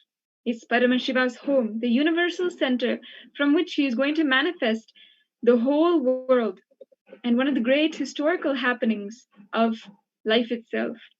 Swamiji says that Mahadeva says again and again that the best thing you can do is build a place where he can manifest, initiate thousands of people. Swamiji says his vision that this whole temple is literally going to be the Garbha Mandir, where Mahadeva is alive, radiating, and manifesting all the powers, blessing everyone, initiating, giving powers, and giving his teachings. This will be the world's largest Shiva temple and will be the first golden temple built for Lord Shiva in the modern era. The temple is being constructed as per the Agama Shastra, the perfect scriptures directly mandated by Paramashiva. The main deity is going to be Paramashiva with 25 heads in Adi Kailash and is also going to be the Swayambhulinga. Just behind the Swayambhulinga will be this form of Paramashiva with 25 heads and 50 hands, along with the deity of Parashakti seated in his lap. The Agama describes that the throne that Paramashiva sits on is made of mantras, the mantramaya, embodiment of all the powerful sacred sounds. Various mantras are going to be written on golden leaf, and it will be inside the deity, which will become a part of the deity. And as long as the sun and the moon are there, these deities will be receiving the worship. This temple will be the first in the world that ensures devotees experience all of the energies of Hinduism through their individual ability to manifest powers, manifest Shaktis.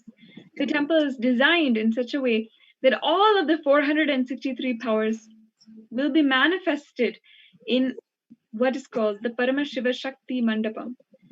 This mandapam, or this structure which was going to be constructed in the temple, which is envisioned to be constructed in the temple, will beautifully represent and show us the Shastra Pramana and the Apta Pramana, and it will have the literal carving of Swamiji's own biography, the Atma Pramana, and it will have all of the visitors of the temple manifesting Shaktis as Sakshi Pramana. The temple is going to house more than 150 deities, which are all greater than 10 feet tall, and 300 sculptures of the Sarvagnya Pita Yajamans. This is the science that Swamiji is bringing back to life, and it all happens in the sacred energy field, the Kshetra of Adi Kailash. And all of the ritualistic ceremonies, everything will be going on just as it happened in the Vedic era. Today, We have in Paramashivoham program, we have the Devi Bhavadarshan. The whole universe is made out of two. One is sound and one is light. That means verbalization and visualization. The sound and the light. We need to understand if there is some problem in you related to sound, you can't use verbalization to correct it. Visualization only can correct it. If there is some problem related to light in you, you can't use a visualization to correct it. Only verbalization, the sounds can correct it. So the whole universe, including you and me, is made out of sound and light. When the sound and light meets, the universe happens.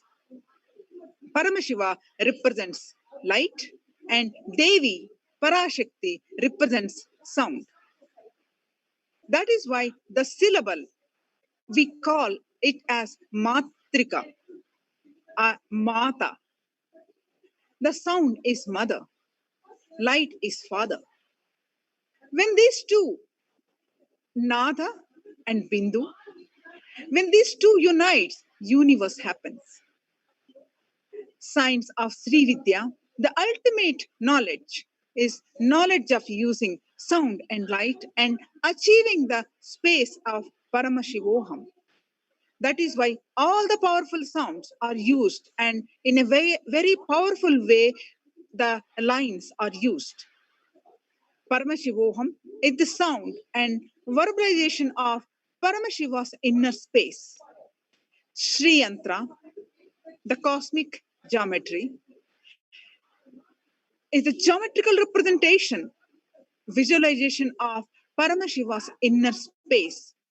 With this yantra and the sound, when the Paramashiva opens up his inner space to you, simply you will see that the first thing your Kula Kundalini will be awakened to have the darshan of Paramashiva. Swamiji says, whoever experiences your eyes are becoming big when you look at me, means wanting to see me more. He says in his own words, be very clear, Kula Kundalini is awakened. It is actually the sign that your Kula Kundalini is awakened.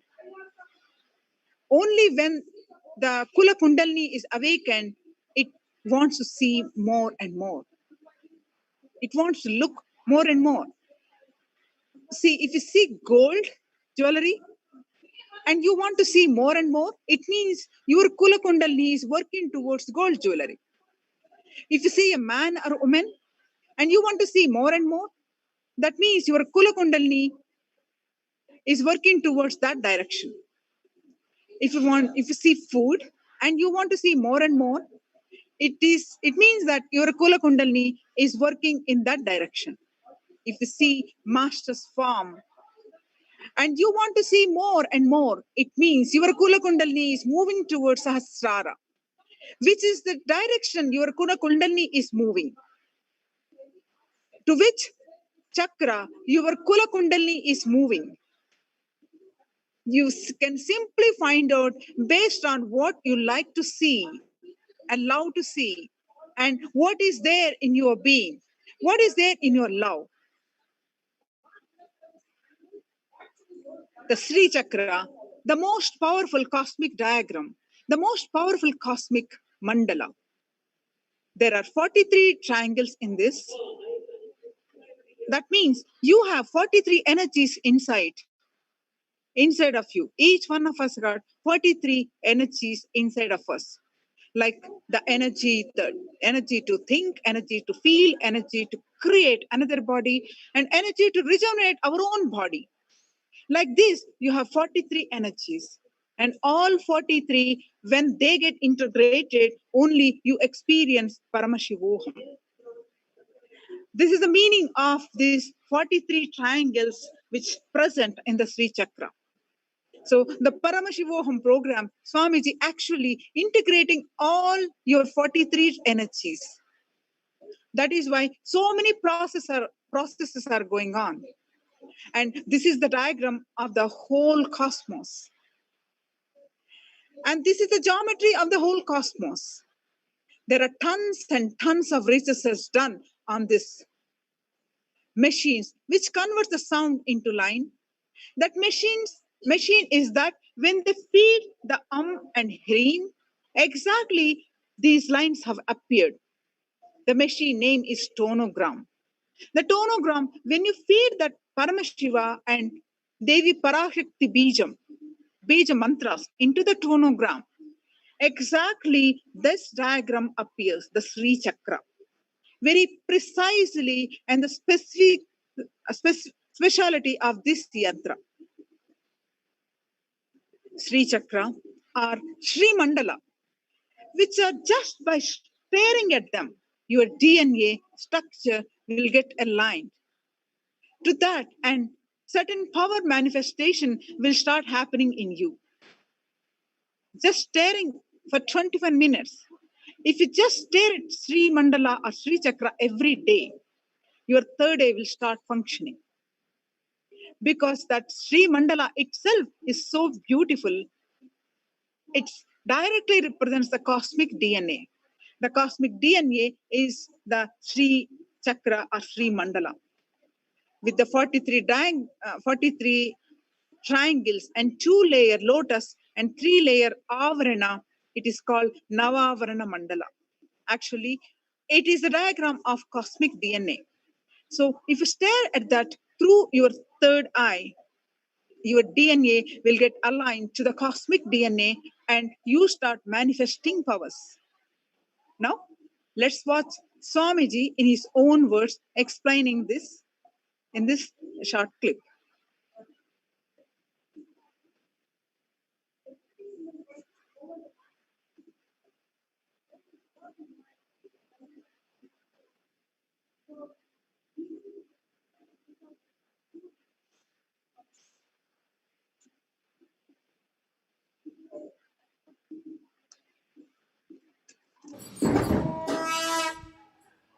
Like Sri Chakra, Sri Mandala, there are many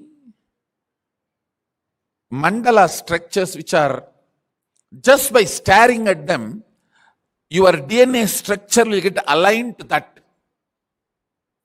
And certain power manifestation will start happening in you. I tell you, 21 minutes, if you just stare at Sri Mandala every day, your third eye will start functioning. Because that Sri Mandala itself is so beautiful, it directly represents the cosmic DNA. The cosmic DNA is in the Sri Mandala, Sri Yantra, Sri Chakra, with the 43 triangle and 2-layer lotus and 3-layer avarana. It's called Navavarana Mandala. Actually, it's a line diagram of cosmic DNA. So if you stare at that through your third eye, your DNA will get aligned to the cosmic DNA and you start manifesting powers. Like this, there are multiple various mandalas which can do the mirroring of the neuron in your brain and make you realize and manifest powers.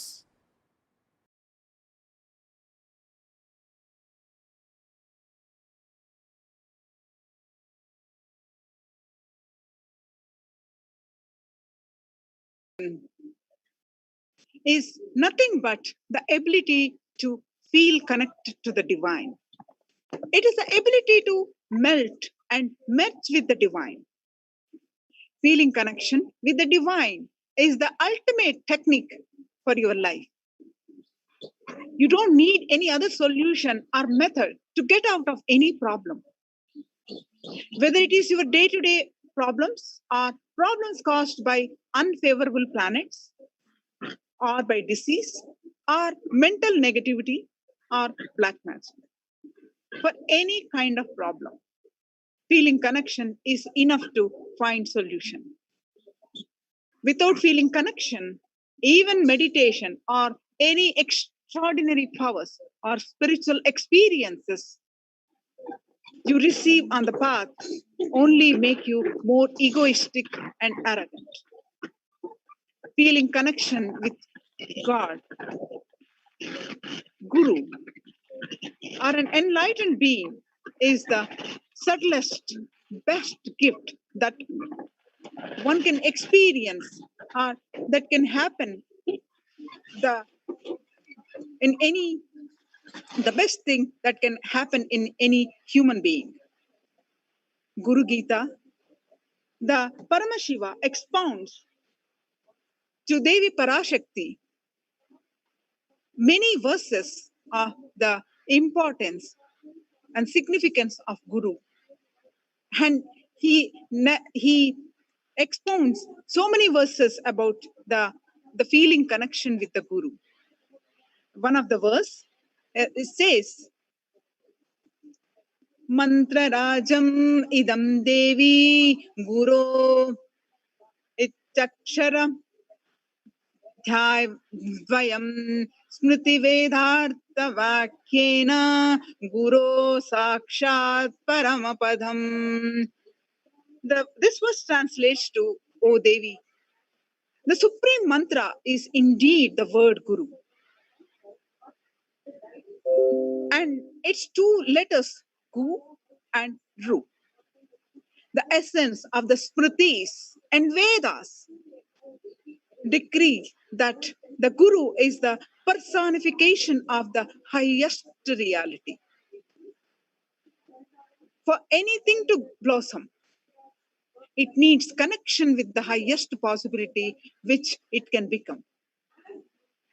For the fruit to be completely ripened, it needs to be connected with the tree. Once the fruit is completely ripened, it carries the seed which can become one more tree. The physical connection with the mother tree may not be required. But until it happens, the connection is essential. In the same way, for a baby in the womb to grow completely, it needs to be connected with the mother through the umbilical cord. Only then a complete body is created. When the complete body is created, it will not need the physical umbilical cord connection. But until then, it is vital for its survival. Enlightenment is the highest possibility of a human being. For that to happen to you, it is vital for you to have a feeling connection to a being who is already in that space, who is already mature, and who is already ripened in enlightenment. That is why Vitarka is the feeling connection with the Guru, is the ultimate gift that can happen to human beings. This is the greatest blessing because only those who have grown at least to a certain level of subtle understanding can even smell the presence of the Guru. Only they have the courage to even enter into that great feeling connection, because the feeling connection with the Guru will just make you into an enlightened being. Paramashiva, another verse, he says,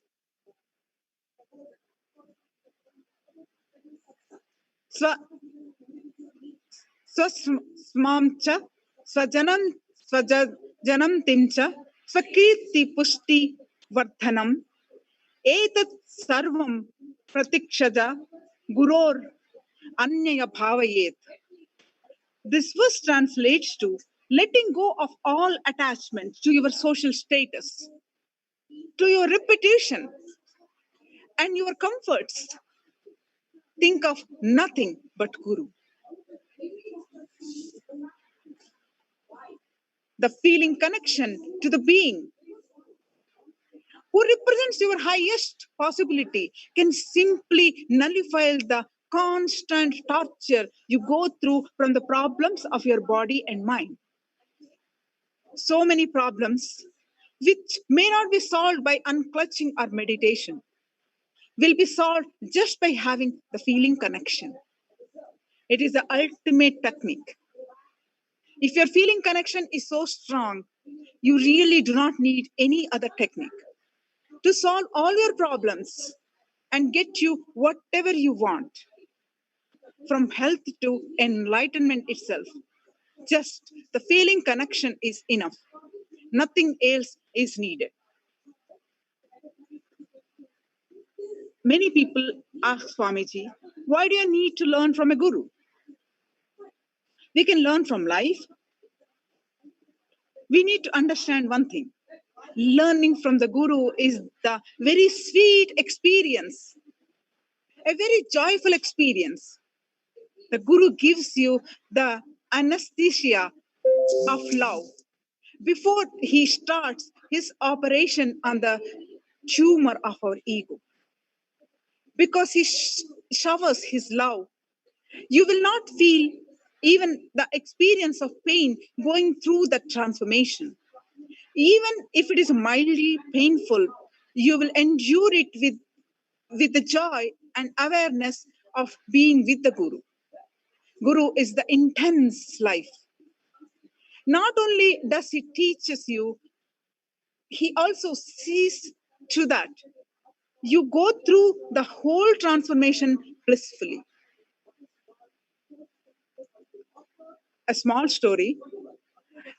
The father of a young boy was training his little son to move a big stone. The boy tried his best, but he was not able to move it. The father said, "You have not used all your potentiality. Use your potential power." The son was completely tired. He shouted at his father, "What are you talking about? You're saying I have not used all my potential power? I am tired. Are you not able to see?" The father said, "Why? You could have asked me. I am also your power." But sometimes people carry a strong arrogance. I know many things. I've seen so many things. I know so many gurus. I know so many things. Or they are stuck with some moral ideas. Swamiji says, you constantly project to people that you cannot be bent so easily. You take that as a pride. And now slowly, you start telling that to yourself and cheat yourself also. So now, even if you want to bend, one part of you will tell you, you're not the guy to bend. Why are you bending? So this is like having a wife inside you to opposite you at every step. Then live with that fellow, that's all. Swamiji narrates this so beautifully. It is just to make this decision. Swamiji says, I want to have it. It should happen. Surrender, bhakti, and all that. Let it happen on its own. You don't ask for that. You ask only for friendliness and deep feeling connection. Actually, when a person has vitarka, there is a tunnel of energy between Guru and that person, like a bridge. So when the Guru bless him, let the experience happen to you. The energy flows into him just like a ball. Swamiji says, whenever a person with vitarka comes around me, it is such a joy. You see, my whole Leela, all of you enjoy my Shakti, and I enjoy your Bhakti. That is why the whole Leela happens. Vitarka, the feeling connection beyond logic. Vitarka means feeling connected beyond your logic. It is just knowing. Knowing that something is the truth by your own experience is anubhuti. Anubhuti is personal experience. knowing that something is the truth because somebody whom you really feel connected has experienced, it is vitarka. When you have vitarka, all my experiences become your experiences, says Swamiji. Even before you go through the whole process, having vitarka is the almost like directly downloading all my products and straight away patenting them your name to your name. If you have the vitarka, you need to pay for every product I patented and buy it. You need to work for it. If you have vitarka, it is like straight free download. When you have vitarka, all the expenses, all the components of Jivan Mukti, that is living enlightenment, with which Swamiji is living, will straight away become your life changing or decision making strategies. Even if you have not yet experienced the Jivan Mukti, the living enlightenment. Swamiji says, I do not worry because I know that eternal time is in front of me. There is no stress. Even if I leave this body, I can take one more body if I want and come back and do all my work.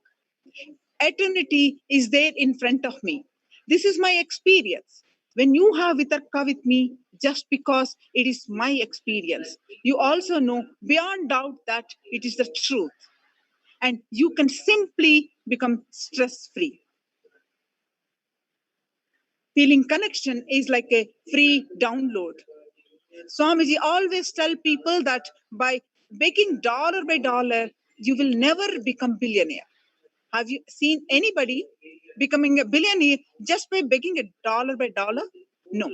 In the same way, there is nobody who achieved enlightenment by meditating every day, begging one dollar. So it is like meditating 10 minutes every day. What will you achieve? Only through Guru's initiation will the enlightenment be achieved. Initiation is like having a billionaire uncle and who dies and leaves all his inheritance to you. How much time will it take you for you to work and work and work and have all the experience and powers of enlightenment that Swamiji has? It will take too much of time, many lifetimes even. We know so many sadhus who have been doing tapas for 50 years, standing on one leg, doing different kinds of asanas for so much of time. But with the initiation from the Guru, it is a stress-free, easy process. That is why they say in the Yoga Sutras that 12 years of sadhana is needed for any experience. If you don't have vitarka, 12 years is needed. Swamiji says, by teaching, and by giving you the technical knowledge and processes every day, I can initiate you into each component of Jivan Mukti, living enlightenment, one by one. I can go on transmitting it, component by component. But by the time all the components are reproduced in you and imbibed by you, so much time gets wasted. For example, if needed, to personally reinvent everything you use in your life, can you imagine how it will be? First, you will need to invent a light, then the switch, then the bed, then the air conditioning. All of this, if you start to try to rewire, reinvent in your life, by the time you finish, you will be in your grave. Suppose you say, no, I don't believe in any guru. I don't accept any guru. I'm going to only accept myself as my guru.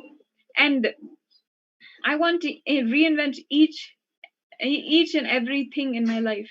I will not use any Edison's inventions, or I will not use any inventions made by others. I will only do what I want. I will reinvent myself. What is going to happen? Edison or all these great inventors are not going to lose anything. You will be losing. Vitarka, is actually the intelligent way to enlightenment, not a foolish game, unlike so many people make us believe. When we have Vitarka, Swamiji's experience becomes our experience. Even without the direct experience of Jivan Mukti, you can straight away take thousands of amazing decisions just by the living enlightenment mental setup. Straight away, you can start living, radiating, taking decisions from that liberated space.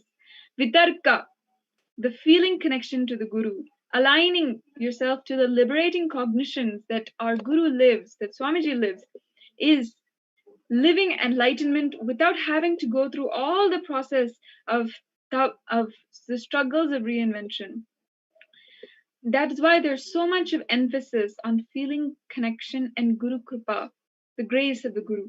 Even though a few people have exploited the tradition by sitting in the Guru's seat with becoming enlightened, and the tradition itself got rejected because it helped too many people. The last bliss is disciplehood before enlightenment. The last bliss, the ultimate bliss, and the final bliss that you experience is enlightenment, is that space of being a disciple. Swamiji always says that we should enjoy it now itself, because of course he is going to enlighten us and we will then be in that ultimate nirvikalpa samadhi, and there's no joy, the sweet nectar which is the guru disciple relationship will not be there anymore. After that, we become into a different spectrum itself. Enlightenment is not a boring spectrum, but there is no bliss in it as you perceive, as we all perceive. When Swamiji goes into samadhi, there's no bliss inside of him, but the way the energy expresses, you feel I'm in bliss. That's what he says. But inside, the idea of bliss does not exist. No idea exists. As Swamiji has said yesterday, continuously only that Shiva, only that happens in Swamiji. The power of just sitting and listening and melting is something that cannot be described. Just sitting simply with the readiness to listen. It's not a joke. Among billions of people on planet Earth, blessed are those who have the readiness in their heart to listen. Swamiji doesn't even say that you have to listen to him. He says we just have to have that joy of melting and listening, the joy of being the receiver, the disciple. It is just a beautiful bliss where your heart is melting, eyes pouring, you're hearing some words and missing some words, your throat is choking up, your hair standing on end, your body is losing the feeling of being possessed by ego. When the joy of receptivity, the joy of receiving, is experienced in your biomemory, the body loses the feeling of being possessed by the ego. All the time, you feel that your body is being possessed by your ego. So when your ego possesses your body, your whole body will be stressed and heavy. But when you really sit and melt, the very idea of you being possessed by the ego disappears, dissolves. Swamiji says that is the ultimate auspicious thing you can enjoy on the planet Earth in your whole journey.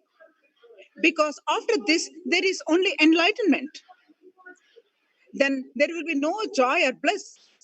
You will be in a different spectrum where the very idea or concept of enjoyment disappears. Guru Gita, Paramashiva says in another verse, Ananyash chintayanto mam sulabham paramam padam tasman sarva prayatyena guror aradhyanam karu. If you think of nothing else but me, you will easily reach to the highest state of realization. Thus, focus one-pointedly on merging with the Guru. If you are sitting in front of the Guru, and you feel that your muscles are melting like ice cream, then it means that you're not being possessed by your ego. Usually, the feeling of being possessed by the ego moves from your navel center upwards. Tell that throat, then, like a being possessed by the ego, if you're relaxed from that feeling and your foolish logic is not working, your ego disappears. When you sit and melt for at least for few hours, that tight, grasping logic relaxes and declaration of power over your body. Swamiji says, if you experience the space of disciplehood, the joy of being receptive, you taste the ultimate. Forget about all the other desires, because anything else will be lower than this. Whether it is having Miss Universe or your mistress or the world's largest palace or your house or name and fame or power in your land, everything will only be less than the joy of being a disciple. Vitarka is not a blind faith. One important thing to understand, all of us need to understand, is Vitarka is not blind faith. It is beyond logic. You just need to know that it is true, even without experiencing it. Whether you always knew was whatever you always knew was true, the Guru will express us exactly that. That is Vitarka. But there are some people who are very adamant and say, I will earn and I will live, I will work, so tapas, get the experience, and then only then I will enjoy it. Then go ahead. There are other people who say, who cares whose wealth is? As long as it is around me, it's mine. Let's enjoy it. So then go ahead and enjoy it. So you should find out which category you belong to and decide accordingly. Swamiji has made it so easy for us, even while we are separated by thousands of miles, even while there's a global lockdown, just being able to have superconscious breakthrough, we can now have wherever we are. We don't have to travel anywhere. We don't have to go to the Himalayas. Wherever we are, in our homes, in our very bedroom, in front of our laptop, if we have the internet connection, we can simply experience the ultimate state. Every single day, Swamiji comes for the Satsang, and now he has opened up the opportunity for joining E-Kailasa and aligning to the spiritual concepts, doing yoga, puja, and listening to the Satsang. All of this is the ways that Swamiji is helping us, initiating us continuously. As Swamiji says, the morning wake-up call is from Paramashiva himself if we join E-Kailasa. So I invite all of the viewers, you can have this experience. Let's not wait for doing hundreds of years of tapas, many lifetimes of penance. Let's not wait for any of that. Let us simply start applying all the spiritual concepts, the teachings, and start using Swamiji's initiations in our life. You can sign up to be an E-Kailasavasi at kailasa.org/E-Kailasa. With this, it has come now time to await the divine revelations from Paramashiva himself. Let us take the few minutes in the meantime to write a Satya Sankalpa, the conscious will that you would like to manifest in your life today, and infuse the superconscious energy by chanting the Mahavakya. Let us sit with your head, neck, and spine in a straight line and chant the Mahavakya. Om Nithyananda Paramashivoham.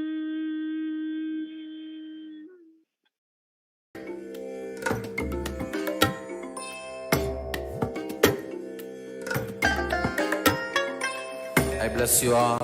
Let you all open all your three eyes and manifest the powers of Mahasadashiva. Om Nithyananda Paramashivoham. Om Nithyananda Paramashivoham. Om Nithyananda Paramashivoham. Om Nithyananda Paramashivoham. Om Nithyananda Paramashivoham. Om Nithyananda Paramashivoham. Om Nithyananda Paramashivoham. Om Nithyananda Paramashivoham.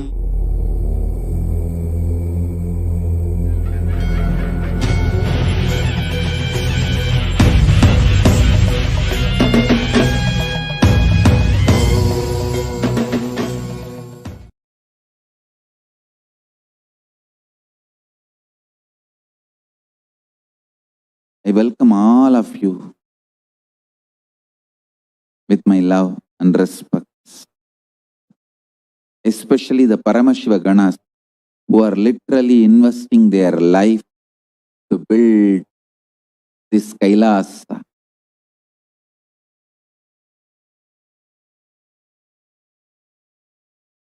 I welcome all of you with my love and respect.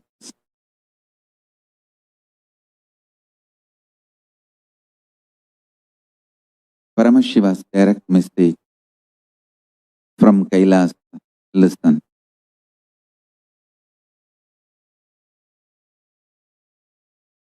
Universe, cosmos is not only expanding, the expansion is accelerated. Please understand. I am revealing as Paramashiva, Mahadeva is revealing to me.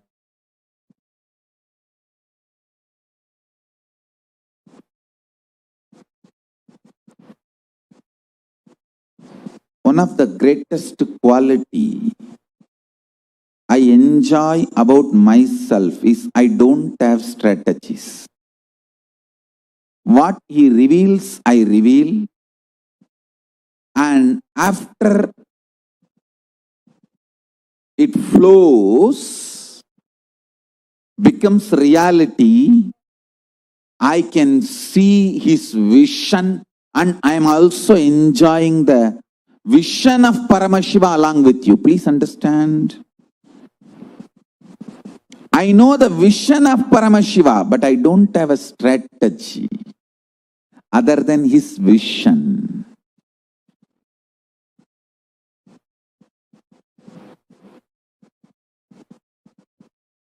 So I can be absolutely complete, sincere to these two statements.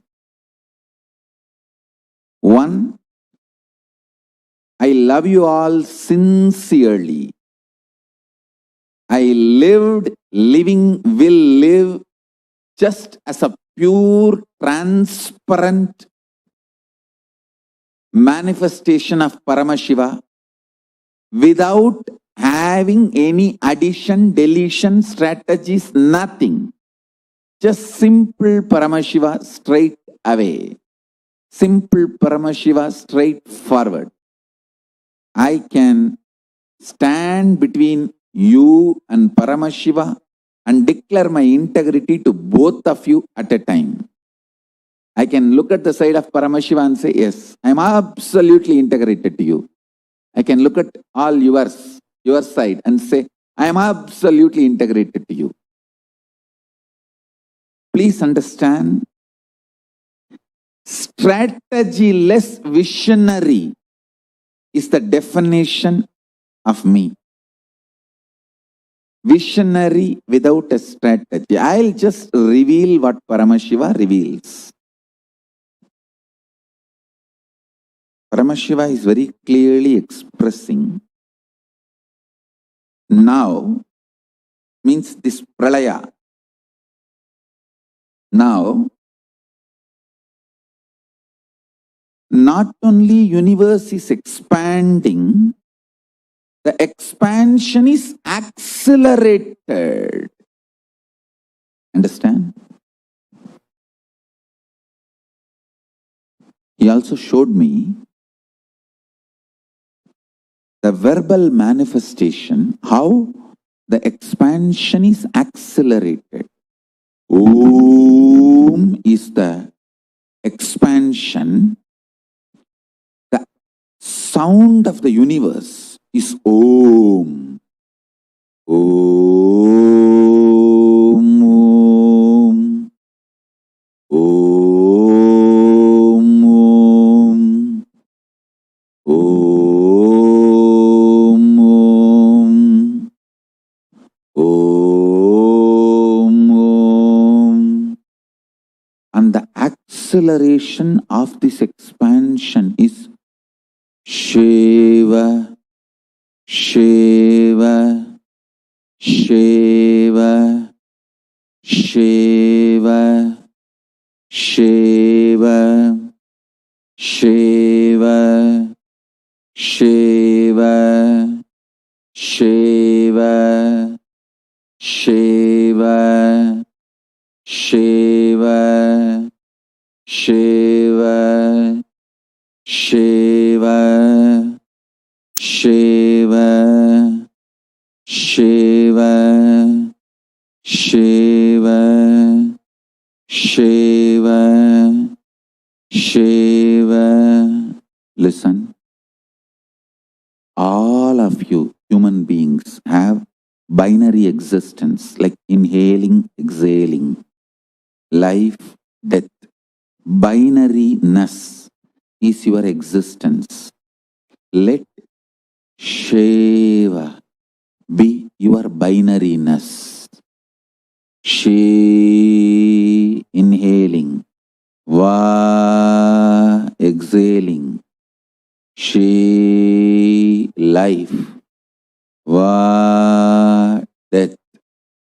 This prana samana, inhaling, exhaling, life and death, everything, the binary happening in you, masculine and feminine, the binary happening in you, be Shiva, Shiva, Shiva, Shiva, Shiva, Shiva, Shiva, Shiva, Shiva, Shiva, Shiva. Listen. This is the sound of the cosmos happening now, at present.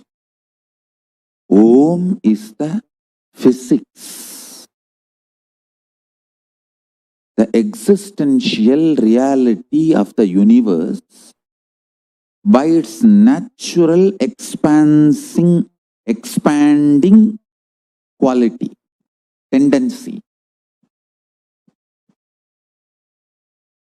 Shiva is the vibration of acceleration happening in this expansion. So just go on, be sitting in that space. Shiva. See, when you are sitting in this space of Shiva, Shiva, Shiva, Shiva, that accelerated expansion of the universe starts happening in you, and you get the stimulus package from cosmos. Listen,